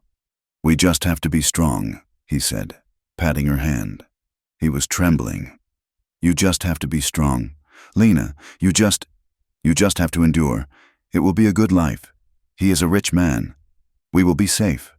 We will be safe." Lena looked at her father. He was a good man, a kind man, and a weak man. He did not know that his safety was a deal struck with the devil. He did not know that the man he was thanking was planning to swallow him whole. "I am tired, Papa," she said. It was the only truth she could offer. The next day, Jed Ramsey returned. He did not come alone. He came in his finest wagon, and he brought a box. "A gift," he announced, carrying it into the cabin. "For my bride." He placed it on the table and opened it. It was a wedding dress. It was made of heavy white satin, with lace at the collar and cuffs. It was an expensive, elaborate, suffocating thing. It looked like a shroud. "It belonged to my mother," Jed said, his voice thick with a false sentimentality. "Of course, it will need to be adjusted. You are a bit smaller than she was. Try it on." "Jed, not now," Alea said nervously. "She is still resting." "Nonsense," Jed boomed. "She needs to see what a fine lady she's going to be." He looked at Lena, and his eyes, those small, wet eyes, traveled down her body. "Go on, put it on. I want to see how my wife will look." Lena's blood ran cold. This was a test, a show of ownership. She picked up the dress.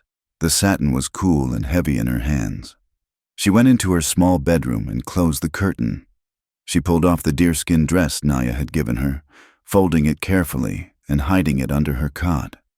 She pulled the white dress over her head. It was too big, hanging off her shoulders. It smelled of cedar and thyme. She stepped out. Jed's eyes widened. A dark, ugly flush crept up his neck. "Well, now," he said, his voice growing thick. "That is a sight. A bit of thread is all it needs." He stepped toward her, his heavy hands reaching out. He ran his palms down her arms, over the satin, his thumbs brushing the side of her breast. Lena went rigid, her stomach churning. "You are going to be a queen, Lena," he whispered, his hot, whiskey-scented breath washing over her face. "Our wedding night, it is going to be a wild one. I have been a patient man. I have waited a long time for you." He leaned in, his lips puckering, aiming for her mouth. She turned her head. His wet lips brushed her cheek. "Shy," he chuckled. "I like that. It will make it more exciting, taming a little wildcat." She felt a wave of such profound, violent disgust that she thought she would be sick on the lace collar. This was her future. This was the safety her father had chosen for her. This man's hands, this man's bed. She thought of Tahan. She thought of his hands on her waist, holding her steady on the horse. His touch had been firm, impersonal, respectful. He had held her in the dark of his lodge, his arm a solid, safe anchor against the storm. He had not once looked at Tahan her the way Jed was looking at her now. Tahan, the savage, had treated her with more honor than this civilized man. "That is enough," she said, her voice a cold, thin whisper. She stepped back, away from his touch. "I need to rest." Jed looked surprised, then pleased. He mistook her revulsion for modesty. "Of course, my dear, of course. I will see you tomorrow. At the pastor's. Be ready." He left. Lena tore the dress off, her hands shaking with rage. She threw it in the corner of her room, a pile of white satin poison. That night, she waited. She waited until her father's breathing in the next room deepened into a strained, uneasy sleep. She waited until the moon was high. Then she slipped out of the house. She wore her own ranch clothes, the patched trousers and shirt she had worn before. She moved silently, her moccasins making no sound, and went to the stable. It was dark. It smelled of old hay and horses. "You came." His voice was a low sound, a part of the shadows. Tahan stepped out from behind her father's old mare. "They are leaving in 2 days," she whispered, her words tumbling out. "The night of the full moon, at dawn. He means to kill everyone, women, children, everyone." "Our camp is already moving," Tahan said, his voice a low, angry growl. Chief Red Elk listened. "Naya's leading the women and the old ones into the high canyons, a place where he cannot take his big horses." "Good, that is good." She felt a wave of relief. "I stay," Tahan said.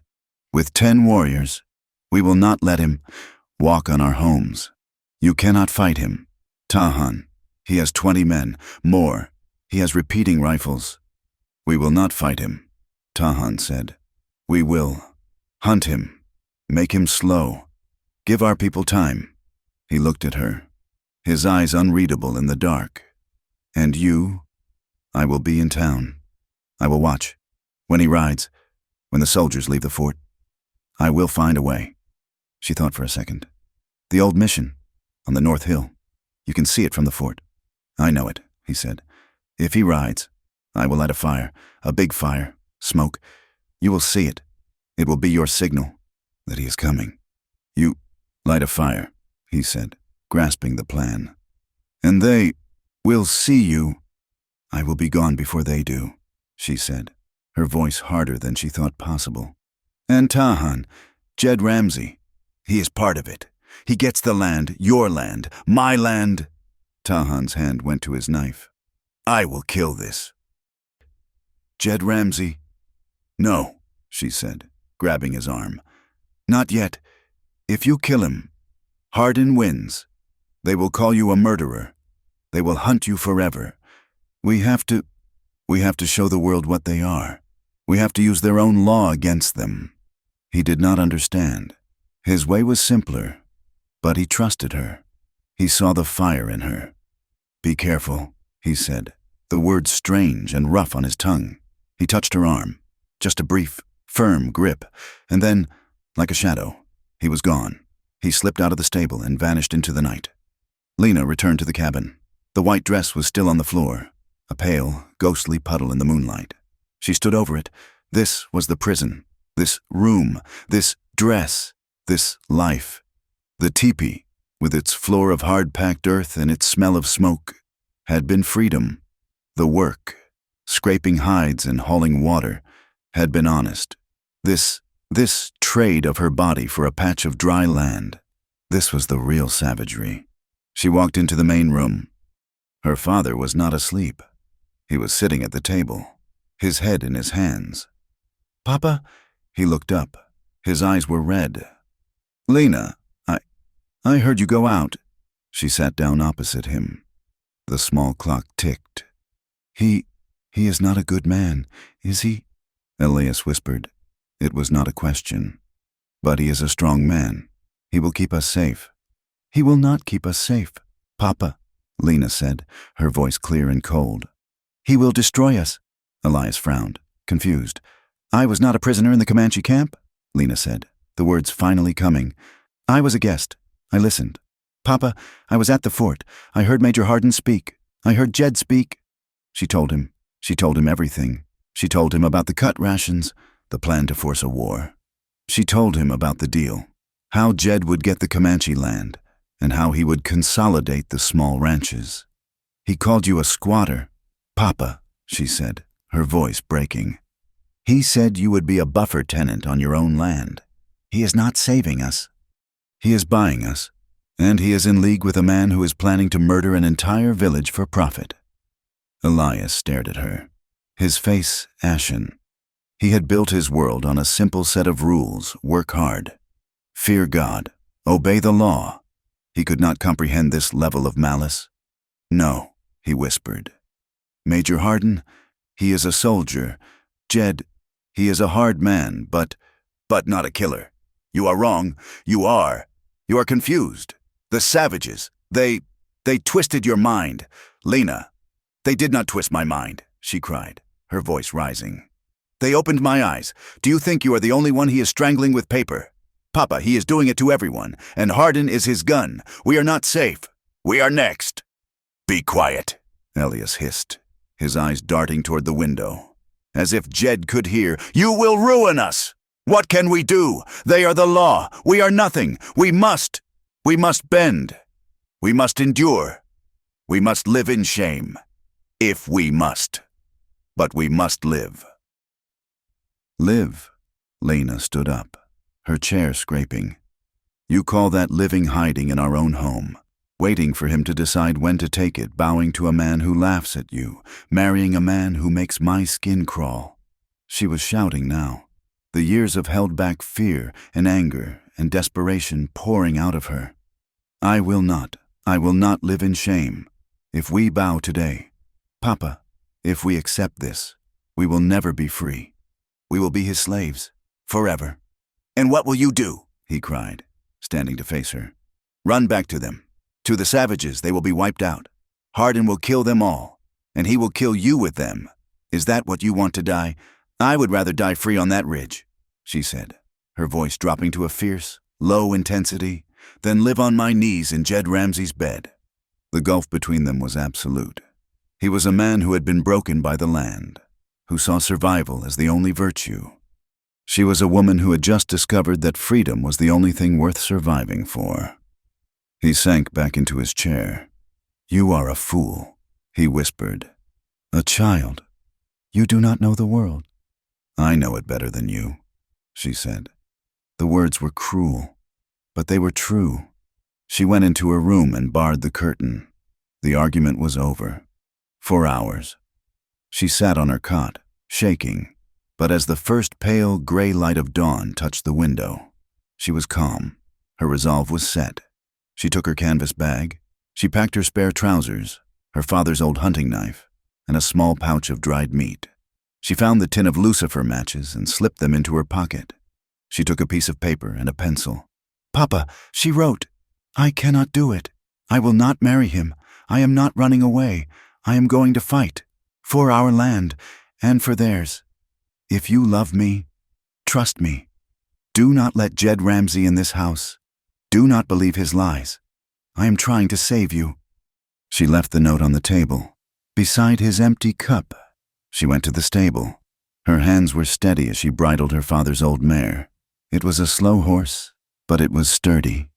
She led it out of the stable. She mounted it. She looked at the small, dark cabin.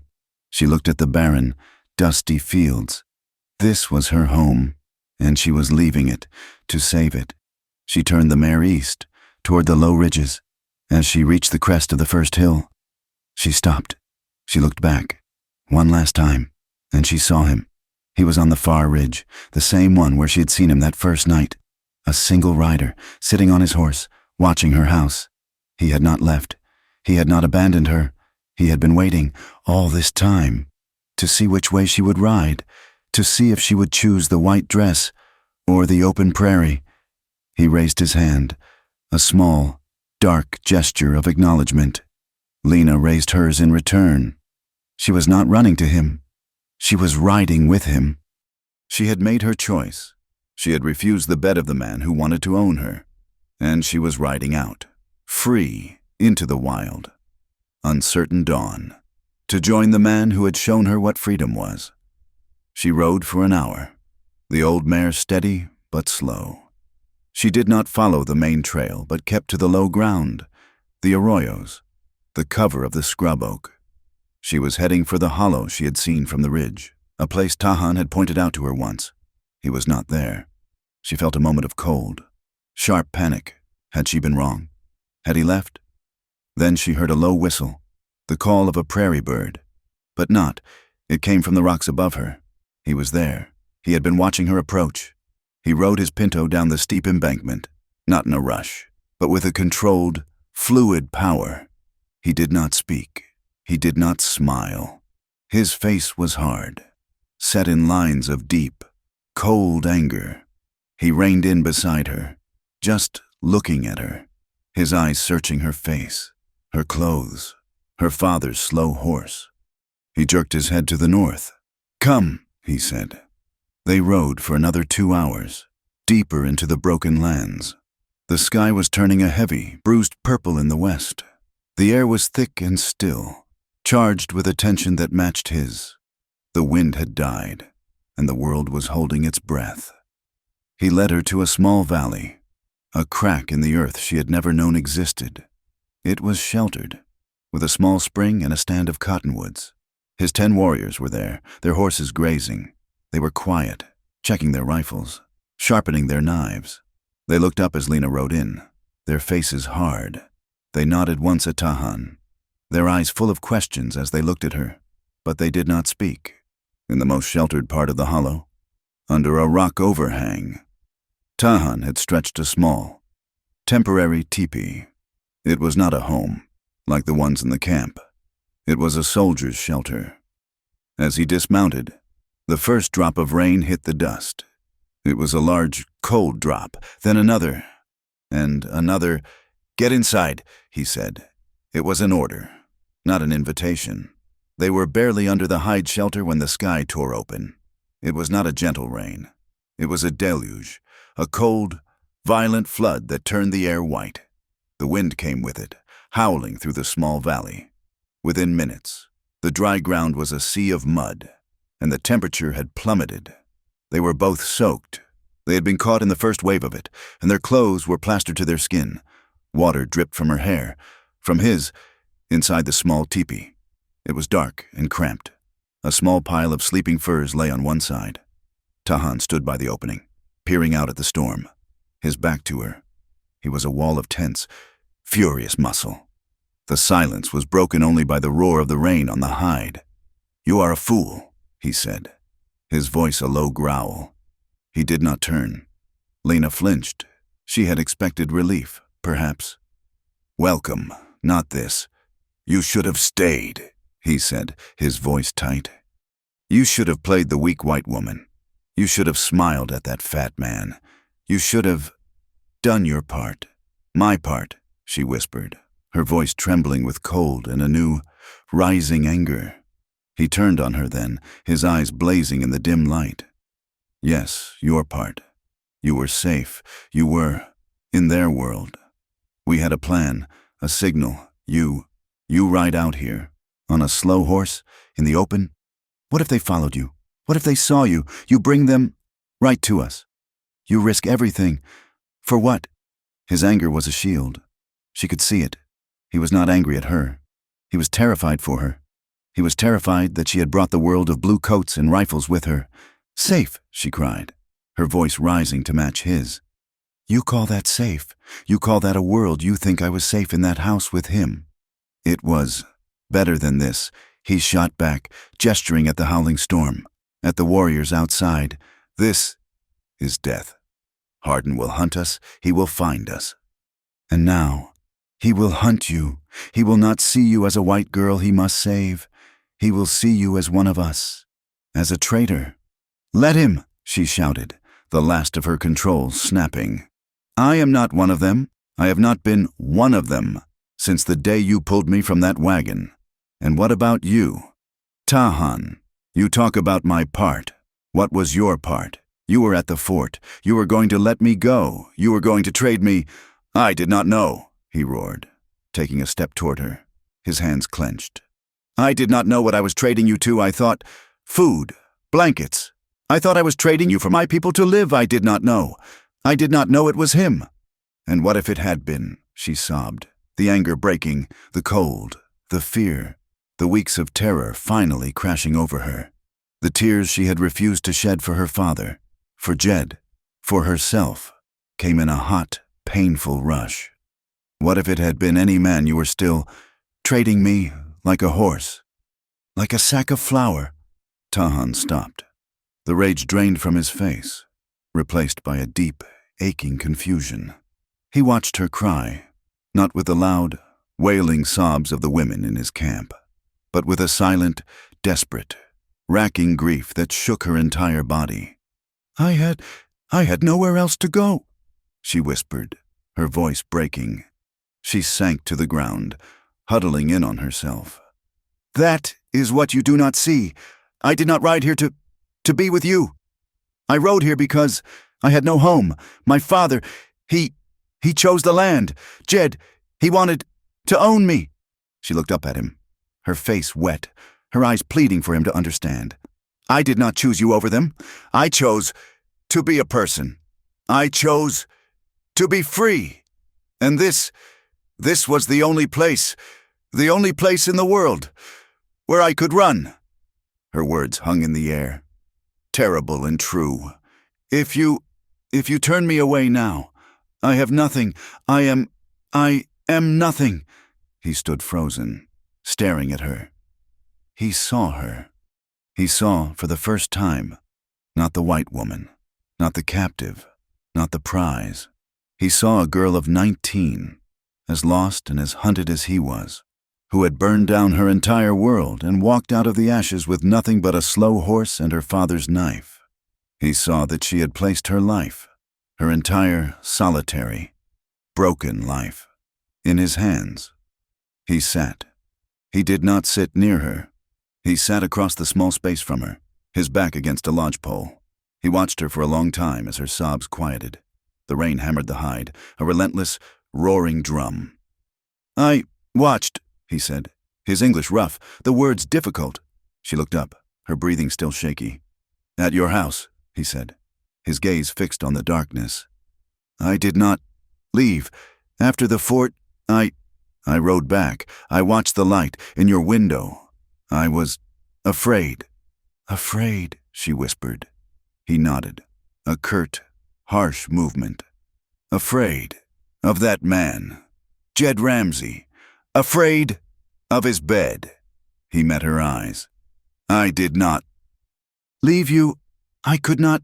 I was waiting to see. They sat in the roaring silence, the cold, wet air a tangible thing between them. They were both shivering, their wet clothes chilling them to the bone. Tahan moved. He reached for a pack he had stored in the back, the only dry thing in the teepee. He pulled out a thick, folded buffalo robe. He did not just hand it to her.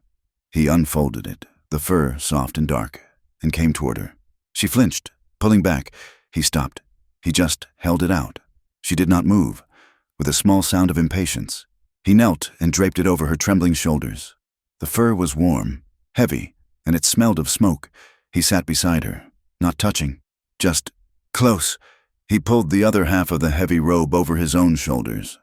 They huddled under the shared fur, a small island of warmth in the cold, howling dark. She was so close she could feel the heat radiating from his body. She was aware of his leg, his hip, his shoulder, just an inch from hers. He was trembling. She did not know if it was from the cold or from something else. We must rest, he said, his voice a low rumble. The moon is tomorrow. Dawn, the day after. He got to the pile of furs at the back of the teepee. It was the only dry place. The ground where they sat was already turning to cold mud. He made to stand, to give her the pallet. Don't, she whispered. Her hand shot out, her cold fingers grabbing his arm. Don't go! She was not just talking about the cold. She was talking about the darkness and the fear and the soldiers who were coming. He looked at her hand on his arm. He looked at her face. He saw the exhaustion in her eyes, but he also saw the fear. It was not fear of him. It was fear of being alone. He sat back down, his arm still in her grasp. He looked at the pallet. He looked at her. You sure? He asked. His voice was raw. It was the question she had been waiting for her entire life. Not a command, not a demand, not a payment for a debt. A question. He was giving her the one thing no one else ever had, the choice. She nodded. It was a small, certain movement. This was not a submission. This was not a trade. This was not a moment of weakness. It was a choice. She was choosing this man, this life. She was choosing to belong. Right here, in this storm. He moved to the pallet and lay down, propped on one elbow. He held the edge of the sleeping fur up, an invitation. She let go of the heavy robe, her wet clothes cold for a moment, and crawled under the fur. She lay on her back, rigid, staring up at the dark peak of the teepee. He lay beside her, not touching, a line of heat, close but separate. The storm was a living thing, a monster trying to claw its way in. The hide snapped and groaned. He turned his head. She turned hers. In the dark, she could just make out the line of his jaw, the intensity of his eyes. He had hunted and fought. He had seen men die. But she knew, in that moment, that he was as new to this as she was. He leaned in. His lips brushed hers. I was hesitant, clumsy. It was not a kiss of passion. It was a question. It was the taste of rain and smoke and the faint salt of her own tears. She answered. She didn't pull away. She did not freeze. She met the kiss. A simple, answering pressure. A yes. This time, the kiss was real. It was not the savage, devouring kiss Jed Ramsey had threatened. It was slow. It was deep. It was a promise of shelter. It was the first truly gentle thing she had ever known. His hand, calloused from the reins and the knife, came up to cup her cheek, his thumb brushing away a tear she did not know had fallen. He pulled the furs up, covering them both. He did not take her. in the way Jed would have. He did not conquer. He simply held her. He pulled her against his side, his arms wrapping around her, and she buried her face in the warm, safe hollow of his chest. His heart was beating, strong and steady, a rhythm against her ear, a counterpoint to the raging storm outside.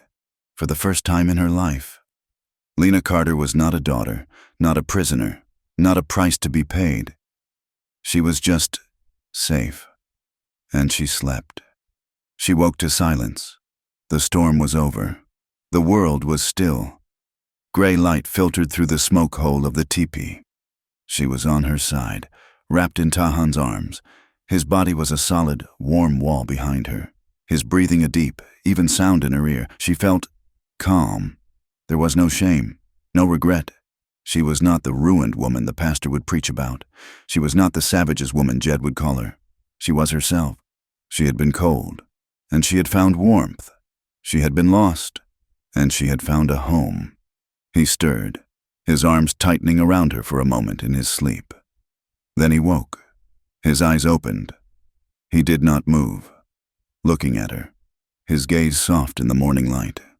He saw the peace in her face. He saw her, and she saw him. The weight of the choice settled over them. He had not just taken comfort in a storm. He had taken a woman. He had taken a new duty. They dressed in the cramped space, their movements awkward, shy. They did not speak of the night. There was nothing to say. It was a thing that was done, a pact that was sealed. He checked his rifle. She braided her damp hair. "He will not have you," Tahan said, his voice flat, absolute. He was not talking about Hardin. He was talking about Jed Ramsey. "He will not touch you, and he will not have this valley," Lena said, her voice just as steady. She picked up her father's knife. "We will not let them—" He looked at her. She was no longer a prisoner of his, or a guest. She was his partner. "Today," he said. "We watch. Tomorrow, we fight." He pulled open the teepee flap. The air was cold, clean, and sharp. The world was washed new. The young Comanche's bed had not been a place of sin. It had been a choice, a declaration of freedom. It was a covenant, signed not with ink on paper, but with trust, in the heart of a storm. They rode back to the new camp in silence. The dawn was cold and clean. The world was washed new by the storm. The path was hidden, a winding game trail that led deep into a series of high, narrow canyons. Tahan's 10 warriors were waiting. They were not the only ones. Chief Red Elk was there, his face carved from old wood. He sat by a small, smokeless fire. Wrapped in a blanket, Naya was with him, along with a dozen other warriors who had not been part of Tahan's scouting party. The evacuation of the main camp had already begun. When Tahan rode in, he was greeted with silence. When the warriors saw Lena riding behind him, not as a prisoner, but as a companion, the silence grew cold, hostile. An older warrior, one Lena had seen arguing with Tahan before, stood up. His name was Stone Mouth, and his face was hard. He spoke in Comanche, his voice a low, angry rattle, pointing at Lena. "He says you are a spy," Naya translated, her voice low, for Lena's ears only. "He says you lay with our war leader to blind him. He says you have brought the soldiers." "I brought a warning," Lena said, her voice clear, loud enough for them all to hear. She slid off the mare, her body stiff but her back straight. Tahan dismounted. He stood beside her. "She speaks the truth," he said in his own language. "She heard Hardin's plan. She came to warn us. She is a white woman." Stonemouth spat. "They speak with split tongues." "I am from Tahan's lodge," Lena said, the words shocking even herself. "I am with him. His fight is my fight." A gasp went through the small group. Tahan looked at her, his eyes wide with a new, fierce pride. He nodded. "She is my woman. She speaks with my voice. You will listen." The challenge was laid. The suspicion did not vanish, but it was forced to wait. Chief Red Elk raised a hand. "Tell us," he said, his old eyes on Lena. Tell us what the butcher plans. Lena, with Naya translating her words, and Tahan adding his own grim confirmation, told them everything. The plan to attack at dawn, the alliance with Jed Ramsey, the lie about the treaty, the goal to clear the valley, not just of the Comanche, but of the small ranchers, too. When she finished, a heavy silence fell. The warriors looked at each other. This was not a raid. This was extermination. The old debate began again, but with a new, desperate fire. Stonemouth argued for an ambush, a full-scale attack on the soldiers. We fight, we die, but we take many of them with us. We die like men. Naya, her face pale, argued for flight. We must run. We must take the women and children who are left.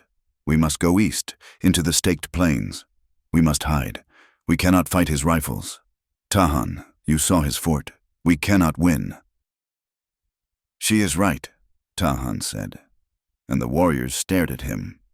We cannot win, not by fighting, but, he turned to Naya, we cannot run. He will not stop at the valley. He will hunt us. He will hunt us until we are all gone. He wants us to run, so he can call us fugitives. He was trapped. They were all trapped. Then Lena spoke. She stepped into the center of the circle. You cannot fight him, she said, her voice shaking but gaining strength. And you cannot run from him. So you must use his own world against him. You must make his people stop him. They stared at her, not understanding. My plan, she said, her mind racing, the pieces clicking into place. It has two parts. Naya, you must do as you said. You must take the women, the children, the old ones. Like Chief Red Elk. You must take them now. Tonight. You must go deep into the canyons, to a place his horses cannot follow. You must leave no trail. Naya nodded. This she understood. Tahan, Lena continued, turning to him. You and your warriors. You must do as you planned. You must delay him. When he leaves the fort at dawn, you must be the mosquito, the thorn. You must slow him down. Do not kill his soldiers. Shoot their horses. Make them waste their bullets. Make them angry. Make them late. But do not give them martyrs. Do not give them a reason to hate you more. And you, Tahan asked, his eyes narrow. What is your part, little warrior? I will ride to Dusty Ford, she said. The group stirred. You go back to them, Stonemouth sneered. I will not hide, Lena said, her voice ringing in the small canyon. I will ride into the center of the town. I will ring the church bell. I will call all the people, the blacksmith, the saloon keeper, the other ranchers, the men whose land Jed Ramsey wants to consolidate. I will tell them the truth. I will tell them this is not an Indian war. I will tell them it is a land grab. And they are next. Hardin is not expecting that. He is expecting a silent, empty town. I will give him a witness. A long silence. This was white man's way of thinking. It was insane. It was brave. Chief Red Elk looked at her, his ancient eyes seeing something, a new way. This is a sharp path, the old man said. It will be walked on knives. He looked at Tahan. She has a strong heart, stronger than many warriors. He nodded once. It is our only chance. Let it be as she says. The camp broke. There was no time for sorrow. Naya and the other women began bundling the children, packing what little food they had. Chief Red Elk was helped onto a travois. It was a silent, desperate evacuation into the deeper wilderness, a trail of shadows vanishing into the high rocks. Tahan gathered his 10 warriors. They checked their rifles. They took extra arrows. He and Lena stood apart for a moment, the camp dissolving around them. He took her arm, his grip hard. He gave you the old mare. Tahan said, She is sturdy. Lena replied. He grunted. She is slow. You will not win a race. He whistled. One of his warriors brought a lean, fast-looking gray pony. Take this one. She runs like the wind. Do not let them catch you. I will not, she said. He wanted to say more. He wanted to tell her to hide, to be safe. He wanted to pull her to him, to feel the warmth they had shared. One last time, but he could not. He was a war leader, and she was a warrior, going to her own battle. "If I do not," he began. "You will," she said, cutting him off. Her voice was flat. "Certain. You will be there." She mounted the gray pony. It danced under her, full of fire. She looked down at him. "Do not get killed, Tahan," she said. A brief, hard smile touched his lips. "Do not get caught," he replied. They split. Naya went south, into the canyons. Tahan and his men went west, toward the fort. And Lena, alone, rode north toward Dusty Ford.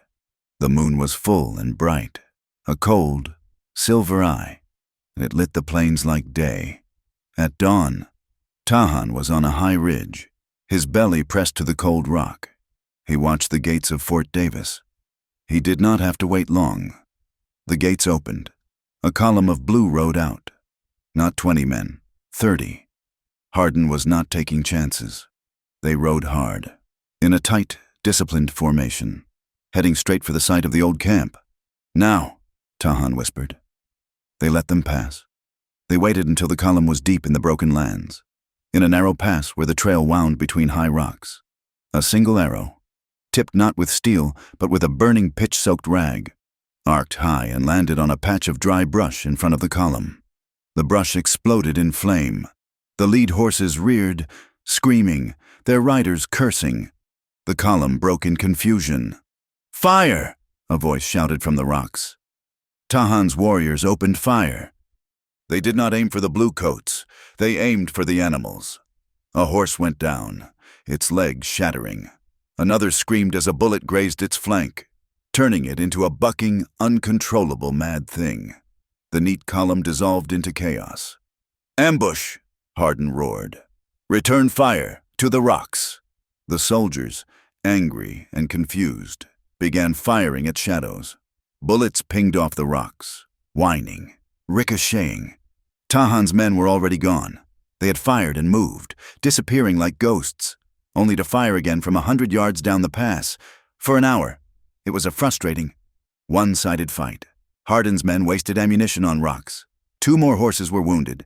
1 soldier took a bullet in the arm. A glancing shot. Tahan's warriors were untouched. They were fast. They knew the land, and their goal was not to win. It was too late. Finally, Hardin, his face black with rage, got his men in order. "Forward," he bellowed. "It is a trick they are weak forward." The column pushed through. Leaving their dead horses behind, they rode with new fury. Tahan and his men watched them go, then mounted their own ponies and followed, a shadow of death, still waiting. At that same moment, Lena rode into Dusty Ford. The town was asleep. A single dog barked. She did not hesitate. She rode the gray pony straight to the small, clapboard church. She threw herself from the saddle, ran up the steps, and grabbed the thick, dusty bell rope. She pulled. The sound that ripped through the dawn was not the gentle call to prayer. It was a frantic, discordant clang. The sound of fire. The sound of attack. Windows flew open. Doors were thrown wide. Men tumbled out of the saloon, rubbing sleep from their eyes, their suspenders hanging, some clutching pistols. What is it? What in God's name? Fireware. They gathered in the street, a small, frightened mob, staring up at the church. They saw her, Lena Carter, the girl who had been rescued. But she was not in a calico dress. She was in trousers and a deerskin top, her hair wild, her face smudged with dirt. "Is it the Comanche?" the sheriff shouted, running up, buckling his gun belt. "Yes!" Lena cried, her voice ringing out, clear and strong in the morning air. "But they are not who you should fear," the crowd murmured, confused. Elias Carter came riding hard down the street. He had heard the bell from his ranch and feared the worst. He saw his daughter. "Lena, what is this? What are you doing?" "I am telling the truth," she shouted to the crowd. "Major Hardin lied to you. He is not a hero. He is a murderer. He is riding right now to attack the Comanche camp. He is riding to kill women and children, to finish a massacre he started 10 years ago." A gasp. This was treason. "She is crazy," a man shouted. "The savages got to her." "He lied about this war," Lena screamed, pointing at the crowd. "He is starting it for one reason, land. He and Jed Ramsey made a deal. Jed gets the Comanche Valley, and then he gets your land. He gets all your land." "That is a damnable lie." Jed Ramsey shoved his way through the crowd. He had been in the saloon, playing cards all night. His face was blotched and furious. "She is a traitor, eh? A Comanche whore. She is telling lies to save her savage lover." He lunged for the steps, his big hands reaching for her. "Get down here. You're lying." "No." Elias Carter, his face white, his body shaking, threw himself in front of Jed. He shoved his frail body against Ramsey's thick chest. "Stop. Do not touch her." The crowd went utterly silent, weak, quiet. Elias Carter, who had bowed to Jed Ramsey for years, was standing up to him. Jed, shocked, swatted him away. "Get out of my way, old man." "She is telling the truth," Elias cried, stumbling but finding his feet. "God forgive me. She is telling the truth. I heard him. I heard Jed Ramsey. He was drunk at the saloon 2 nights ago. He bragged about it." He bragged about how he and Hardin were going to clear the territory. He called us squatters. He said he would consolidate our farms. He said we would all be working for him. The crowd turned. They looked at Jed Ramsey. His face, his sudden, terrified, guilty face, was all the confirmation they needed. A low, angry murmur started. This was not about Indians. This was about their homes. At that exact moment, a new sound came, the thunder of horses. Riding hard, Major Cole Hardin and his company clattered into the street. Their faces were black with smoke and pure, unadulterated fury. "What is this?" Hardin roared. He had found the old camp. It was empty, just a few smoldering fires and tracks leading east. He knew he had been tricked. He knew his surprise attack was a failure. He had ridden back to town in a rage, and he found this, a mob. He saw Lena on the church steps. He saw her, and he understood. "This woman," he bellowed, his voice raw, "is a traitor. She is conspiring with the enemy. She is inciting a riot, Sergeant. Arrest her!"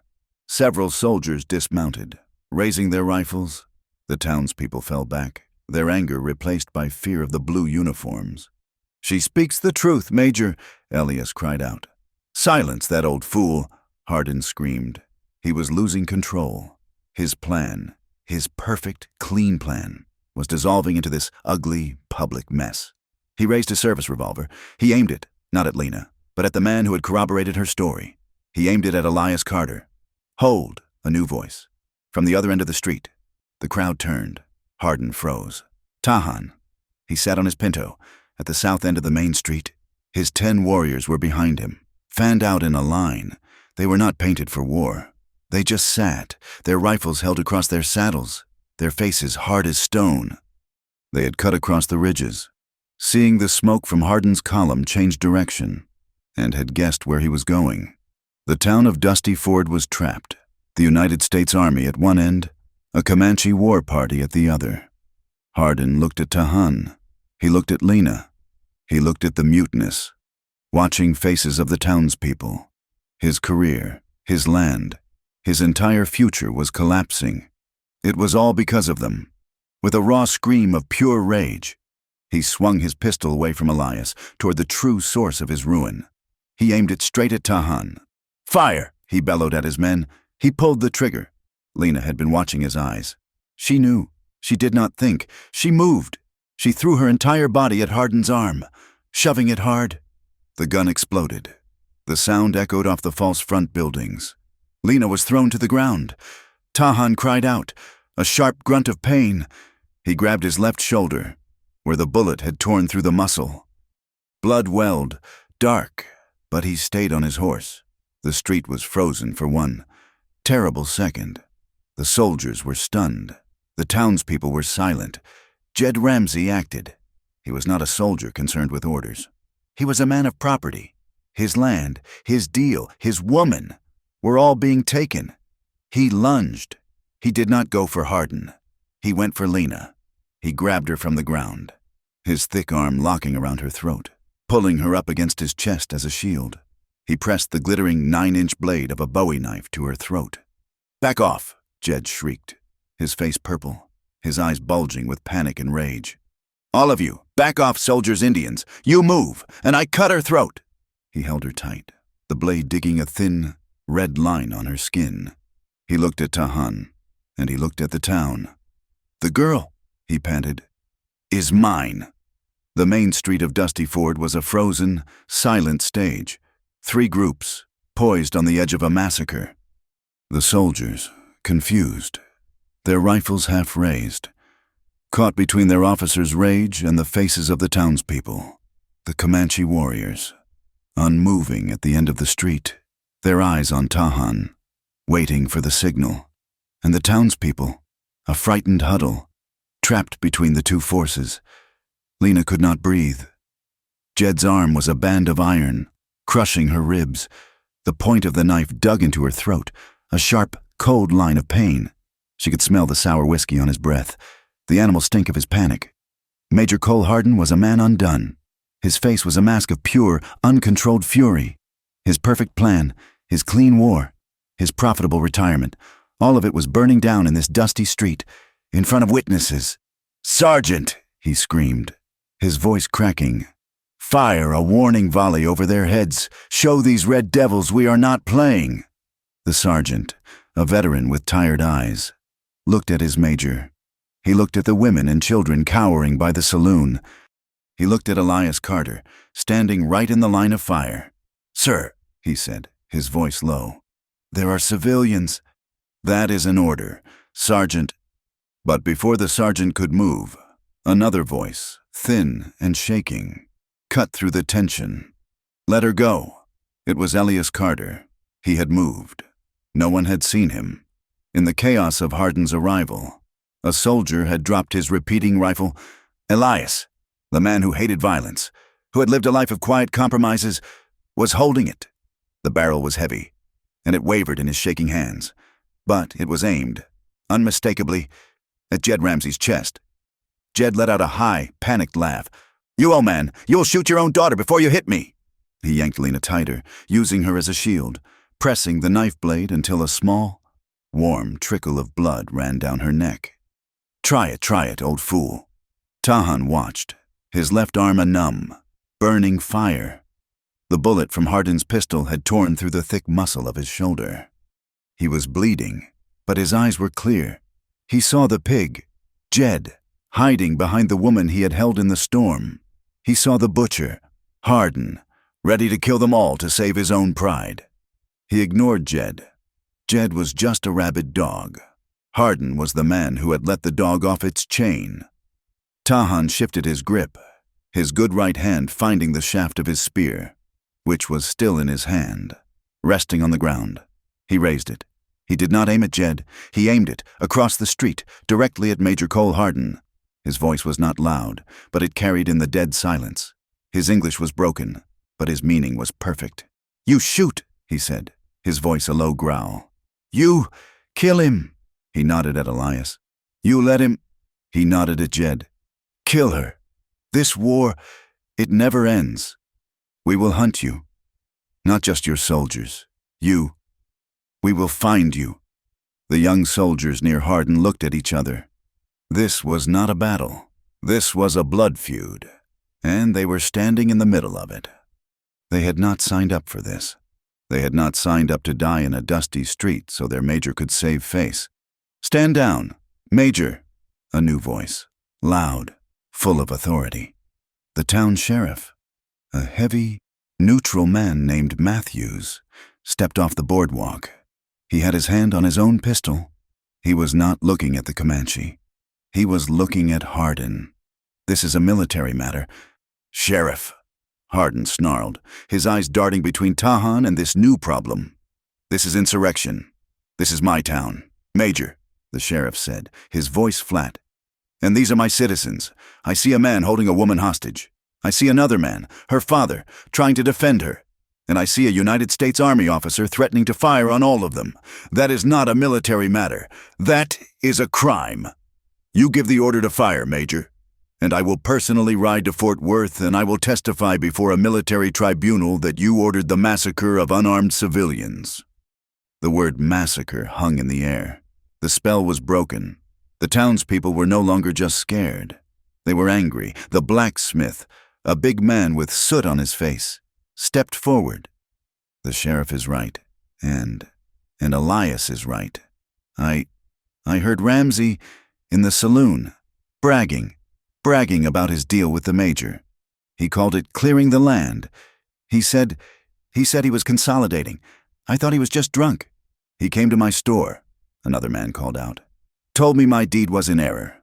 Told me I would have to refile, and that he would help me for a price." The crowd surged, a low, angry sound. They looked at Jed Ramsey, and they no longer saw a rich, powerful rancher. They saw a thief.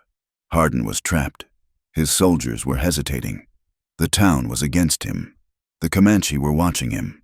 His entire world was gone, and it was all her fault. The girl who had come back, the girl who had rung the bell, the girl who had turned his clean, simple war into this circus. "She is the one!" he screamed, his voice a raw, animal sound. All reason gone. "She is the witch, the traitor. Shut her up! Shut her up!" He lost control. He snapped his arm up, swinging his revolver away from Elias, away from Tahan. He aimed it straight at Lena, still trapped in Jed's grasp. He was going to silence the witness. He never fired. Tahan had been waiting for this. He saw the madness in Hardin's eyes. He launched himself from his horse, his wounded arm forgotten. He was a blur of motion, hitting Hardin with the full force of his good right shoulder. The two men crashed into the dust. Hardin's pistol was trapped between them. "Kill him!" Hardin shrieked at his men, his voice muffled. Tahan, his face a mask of pain and fury, grabbed for the gun. His left arm was useless, but his right hand was a claw of steel. Hardin, terrified, fought back, trying to bring the muzzle of the gun up, to fire it into Tahan's chest. They rolled in the dirt. The gun went off. The explosion was deafening. The bullet was wild. It hit nothing human. It ripped into the chest of Hardin's own horse, which was standing, reins trailing, just a few feet away. The animal gave a terrible, high-pitched scream and collapsed, a ton of dead weight, shaking the ground. In that single sharp moment of chaos, as every eye turned to the gunshot, Elias Carter acted. He was not a marksman. He was a terrified old man, holding a heavy rifle. He saw Jed Ramsey, distracted for half a second. His head turned toward the sound. Elias closed his eyes and pulled the trigger. The rifle bucked, almost tearing itself from his grasp. He had aimed for Jed's heart, but the recoil in his shaking hand sent the bullet low and to the right. It struck Jed's hand, the hand holding the knife. There was a wet, heavy sound, a crunch of bone. Jed Ramsey screamed. It was not a roar. It was a high, thin, pig-like squeal. His fingers, shattered, opened. The Bowie knife clattered to the dust. The arm around Lena's throat went limp. She did not wait. She did not hesitate. She jammed her heel back into Jed's shin and threw her body forward, elbowing him hard in the ribs. She scrambled away from him, on her hands and knees, gasping, tasting the dust, her neck bleeding, but free. The street erupted. Tahan was on top of Hardin. He had the revolver. He did not shoot. He raised it high and brought the heavy steel butt down, hard, on the side of Hardin's head. Hardin went limp. The sergeant looked at his major, unconscious and bleeding in the dirt. He looked at Jed Ramsey, on his knees, howling, clutching his ruined, bloody hand. He looked at the dead horse. He looked at the townspeople, who were now holding hammers and planks, their faces murderous. He looked at the Comanche. They had not moved. They had not fired a single shot into the town. They were just watching. This was not a war. It was a disaster. "Stand down, men," the sergeant said, his voice full of weariness. "It is over. Stand down." One of the young soldiers, his face pale, gratefully lowered his rifle. "We are not murderers." "Sergeant," he whispered. "No, son," the sergeant said. "We are not." He looked at Tahan, who was climbing stiffly to his feet, the revolver still in his hand. "Easy, son. It is done." He gestured to two of his men. "Disarm Major Hardin, and see to his wound. Tie him up." The soldiers, their faces grim, did as they were told. They took Hardin's sidearm, his belt. Their officer was a prisoner. Jed was still on his knees, sobbing. He looked up and saw Lena. She was on her feet, breathing hard, her hand at her bleeding throat. Elias was at her side, holding her. Jed's pain and fear curdled into a final, pathetic spurt of hatred. "You!" he spat, his face a mask of blood and tears. "You bitch, you Comanche's whore. You should have died out there. You are mine." Tahan heard the words, whore, mine. He walked toward Jed Ramsey, his face a cold, dark mask. He raised the revolver he had taken from Hardin. He cocked the hammer. The sound was a loud, final click in the sudden silence. He was going to execute the man on his knees. "No!" Lena stepped in front of him. She put her hand on his chest, her fingers pressing against his warm, strong body. He looked down at her. His eyes were still black with the kill rage. "Tahan," she whispered, her voice shaking but firm. "Do not, please, he is nothing. He is beaten. If you kill him, you become him. You become the butcher. We won. This way. The right way." He stared at her, the gun heavy in his hand. He looked at the pathetic, whimpering creature that was Jed Ramsey. He looked at her eyes, which were not asking him to be merciful. They were asking him to be better. Slowly, deliberately, he reached up with his thumb and uncocked the hammer. He lowered the gun. She was right. The true victory was not in pulling the trigger. It was in choosing not to. The street was a wreck, a dead horse, a disarmed major, a bleeding, crying landowner. The people of Dusty Ford looked at each other. They looked at Elias Carter, who was still holding the rifle, looking at his own hands as if he had never seen them before. They looked at his daughter, who had stood on the church steps and told them the truth, and who had just stopped a killing.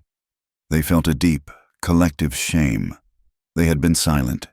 They had been cowards. They had been willing to believe a lie because it was easier, and it had almost cost them everything. The sheriff took charge. He walked to the sergeant. "Your major is your prisoner," he said. "You will escort him back to Fort Davis. You will report this to the commanding officer. I will ride with you. I will be giving a full statement." The sergeant nodded, looking relieved to have a legal order. "Yes, sir." The sheriff then walked to Jed Ramsey. He hauled him to his feet. "Jed," he said, pulling out a set of iron cuffs. "You are under arrest for assault, for conspiracy to defraud, and for being the biggest fool in this entire territory." Jed just sobbed as the cuffs snapped shut. The tension broke. The air, which had been stretched so tight it sang, finally went slack. At the end of the street, Tahan's warriors lowered their rifles. Tahan walked to his pinto, his wounded shoulder a universe of pain. He pulled himself into the saddle, his face pale. The townspeople and the Comanche looked at each other. Across the 50 yards of dusty street, it was not friendship. It was not peace. It was just an understanding. The enemy was not the one with the different colored skin. The enemy was the one with the greed. The air was still. The gunfire was over. The fever had broken. The dust settled. But it did not settle in the same way. The sharp, bloody confrontation in the main street of Dusty Ford had not ended the world, but it had broken it, and the pieces were starting to land in new, unfamiliar patterns. Weeks passed. The raw, high plains heat of late summer baked the memory of the fight into the dirt. The dead horse was long gone. The bloodstains in the street faded to brown, then to nothing. But the town and the camp remembered. The wheels of the white man's justice, the one Lena had been forced to use, turned slowly, but they turned. Major Cole Hardin, disgraced and bound, had been taken back to Fort Davis. The sergeant, the sheriff, and 2 other soldiers had, as promised, given their testimony. It was a damnable, clear-cut case An officer conspiring with a civilian to defraud the government and incite a war for personal profit, culminating in his firing on unarmed citizens. Hardin was court-martialed. His name was stripped from the rosters. He was sent, in chains, to a military prison in Leavenworth. A broken, silent man. Jed Ramsey's fate was simpler. He had no powerful army to judge him. He had only his neighbors, with his hand bound in a crude, claw-like splint and his consolidation plan exposed. His power was gone. His credit in town vanished. No one would sell him whiskey. No one would shoe his horses. He was arrested by Sheriff Matthews, his massive land holdings tied up in legal claims from the very ranchers he had tried to swallow. He was a prisoner in his own grand, empty house, waiting for a trial he could not win. A new officer came to Fort Davis. He was a quiet, practical captain who had seen too much fighting in the East and wanted no more of it in the West. He called a new council, not at the fort, but on the open prairie, halfway between the town and the Comanche camp. He brought paper, but he also brought 2 wagons of fresh flour, blankets, and sides of beef. Chief Red Elk was there. Tahan was there, his arm in a clean sling Naya had made, the wound healing. The new captain did not make demands. He spoke. He said the treaty, the original treaty, would be honored. The rations would be delivered. The land in the valley, their ancestral land, would remain theirs. It was a victory. But as Tahan and the chief rode away, they knew it was only a truce. The paper was still paper. The men who had signed it would one day be replaced by other men. The thirst for land was a fever that never truly broke. It was a fragile, brittle peace, bought with blood and paid for with a moment of terrifying, shared truth. Elias Carter was a changed man. The shock of firing a rifle, of standing between his daughter and a brute, had broken the long, slow paralysis of his life. He was still a quiet man, but his eyes were clear. He had seen the world for what it was, and his shame had burned away. He met Tahan a week after the fight, by the small, muddy river that marked the edge of his property. Tahan had come alone, leading a spare horse. Elias had been waiting for him. She is at the house," Elias said, his voice stiff. He looked at the Comanche warrior, the man who was now, in all but name, his son-in-law. Tahan nodded, waiting. "This land," Elias said, gesturing to the thin strip of green that followed the water. "It is not much, but the water is sweet. It should not belong to one man, not when others are thirsty." He looked Tahan in the eye. "I want you to tell your people, this part, by the river. It is for them, to use, to hunt, to camp. It is a poor gift, but it is a start." Tahan saw the offering for what it was, not a gift of land, a gift of peace, an apology. "You are a good man," Tahan said. Elias shook his head, a small, sad smile touching his lips. "No, but I am an old man, and Lena. She has taught me that even an old man can learn to see the world again. Thank you for bringing her home." "She was never gone," Tahan replied. He mounted his pinto. "She found her own path." He rode to the small cabin.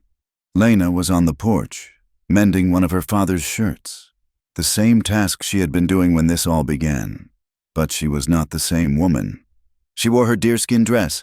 It was her uniform now. In Dusty Ford, they did not know what to make of her.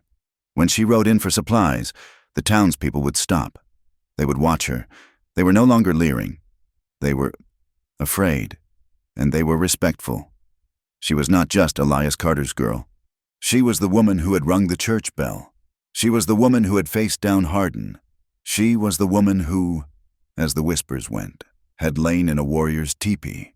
She was the Comanche's woman. She was, to them, something wild, something dangerous, something they could not categorize.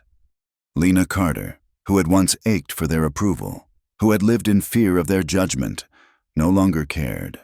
She met their stares with a calm, clear gaze, bought her flour, and rode home. Their labels no longer had the power to define her. Tahan stopped his horse at her porch. "Chief Red Elk," he said. "He asks for you." She did not ask why. She put down her sewing, stood, and took the reins of the spare horse he had brought. She swung onto its back, bareback, as he had taught her, and rode with him. The Comanche camp was healing. The lodges were back in their proper places in the valley. The children were playing again. When she rode in, beside Tahan, the people stopped. They watched. The suspicion was gone, replaced by a quiet, deep respect. They gathered in a circle. Naya was there, her face bright, her smile warm. She came and took Lena's hand. Chief Red Elk stood. He was holding a blanket. It was old, but the colors were still bright, woven in a pattern of horses and rivers. "Tahan," the old chief said, his voice loud for all to hear. "He has brought a woman to his lodge. She does not have our blood, but she has our heart." He turned to Lena. "In your world, you have paper. You have a man in a black coat. He speaks words to God. We do not have this." He held the blanket out. "We have this. This was my grandmother's. It has kept our family warm. It is a sign of belonging." He draped the heavy, warm blanket over her shoulders. "You are no longer the white woman," he said. "You are not a guest. You are a daughter of two worlds. You are Inawona, the one who speaks true, and you are Tahan's woman. This is your home. These are your people." It was not a marriage license. It was not a vow before God. It was something more. It was a promise. It was acceptance. It was a new, chosen family. Lena looked at Tahan. His face was full of a pride so fierce it almost broke her heart. He had not just chosen her, his people had chosen her. That evening, they stood on the ridge, the same ridge where he had watched her, a prisoner in her own home. The sun was a smear of fire in the west. The air was cool and clean. They looked down. In the valley to the west, they could see the small, thin spiral of smoke from her father's chimney. In the valley to the east, they could see the dozen spirals of smoke rising from the Comanche camp. Two worlds, under one vast purple sky. "The railroad," Lena said quietly. Not to him, but to the wind. "It will come." "Yes," Tahan said. "And more soldiers, more settlers, more Hardens, more Jeds." "Yes," he said again. "They will. They will try to change this. They will try to take it. The fight. It is not over." "Is it?" "No," Tahan said. He turned to her. "It is never over." He took her hand. His was rough, strong. Hers was chapped and strong. "But we are not alone. You and me. We are here. This is our home." He was right. The future was a vast, dangerous, unknown prairie. They might have to leave. They might have to fight again. They might lose, but for tonight, they had this. They had the land. They had the sky. They had the small lodge, with its bed of furs. They had each other. Later, in the quiet darkness of their teepee, Lena did something she had not done in a long time. She took out a new journal, a blank book her father had given her, by the low, steady glow of the small fire. She uncapped a bottle of ink, dipped a pen, and she began to write. She did not write of her capture. She wrote about a girl, 19 years old, who had been taught her entire life to be afraid. She had been taught to fear the savages, to fear the world, to fear her own heart. She wrote about a night in a small, dark teepee, in the middle of a raging storm, where she had stopped being afraid. She wrote about the moment she had looked at a man they called a devil, and she had chosen him. She had chosen his life. She had chosen herself. She wrote about the truth she had learned, that safety was not a house with thick wooden walls. Safety was not a piece of paper, or a soldier's promise. Safety was a feeling. It was the feeling of knowing that the person beside you in the dark would, without question, throw his body in front of a bullet to save you. She closed the book. The fire was low. Tahan was asleep beside her. She lay down on the soft, warm furs, the bed she had chosen. She put her hand in his fingers closed around it, even in his sleep. She listened to the sounds of the prairie, the chirp of the crickets, the distant, soft breathing of the horses. She thought of the long road that had brought her here. I did not come here to be saved, she thought, her eyes growing heavy.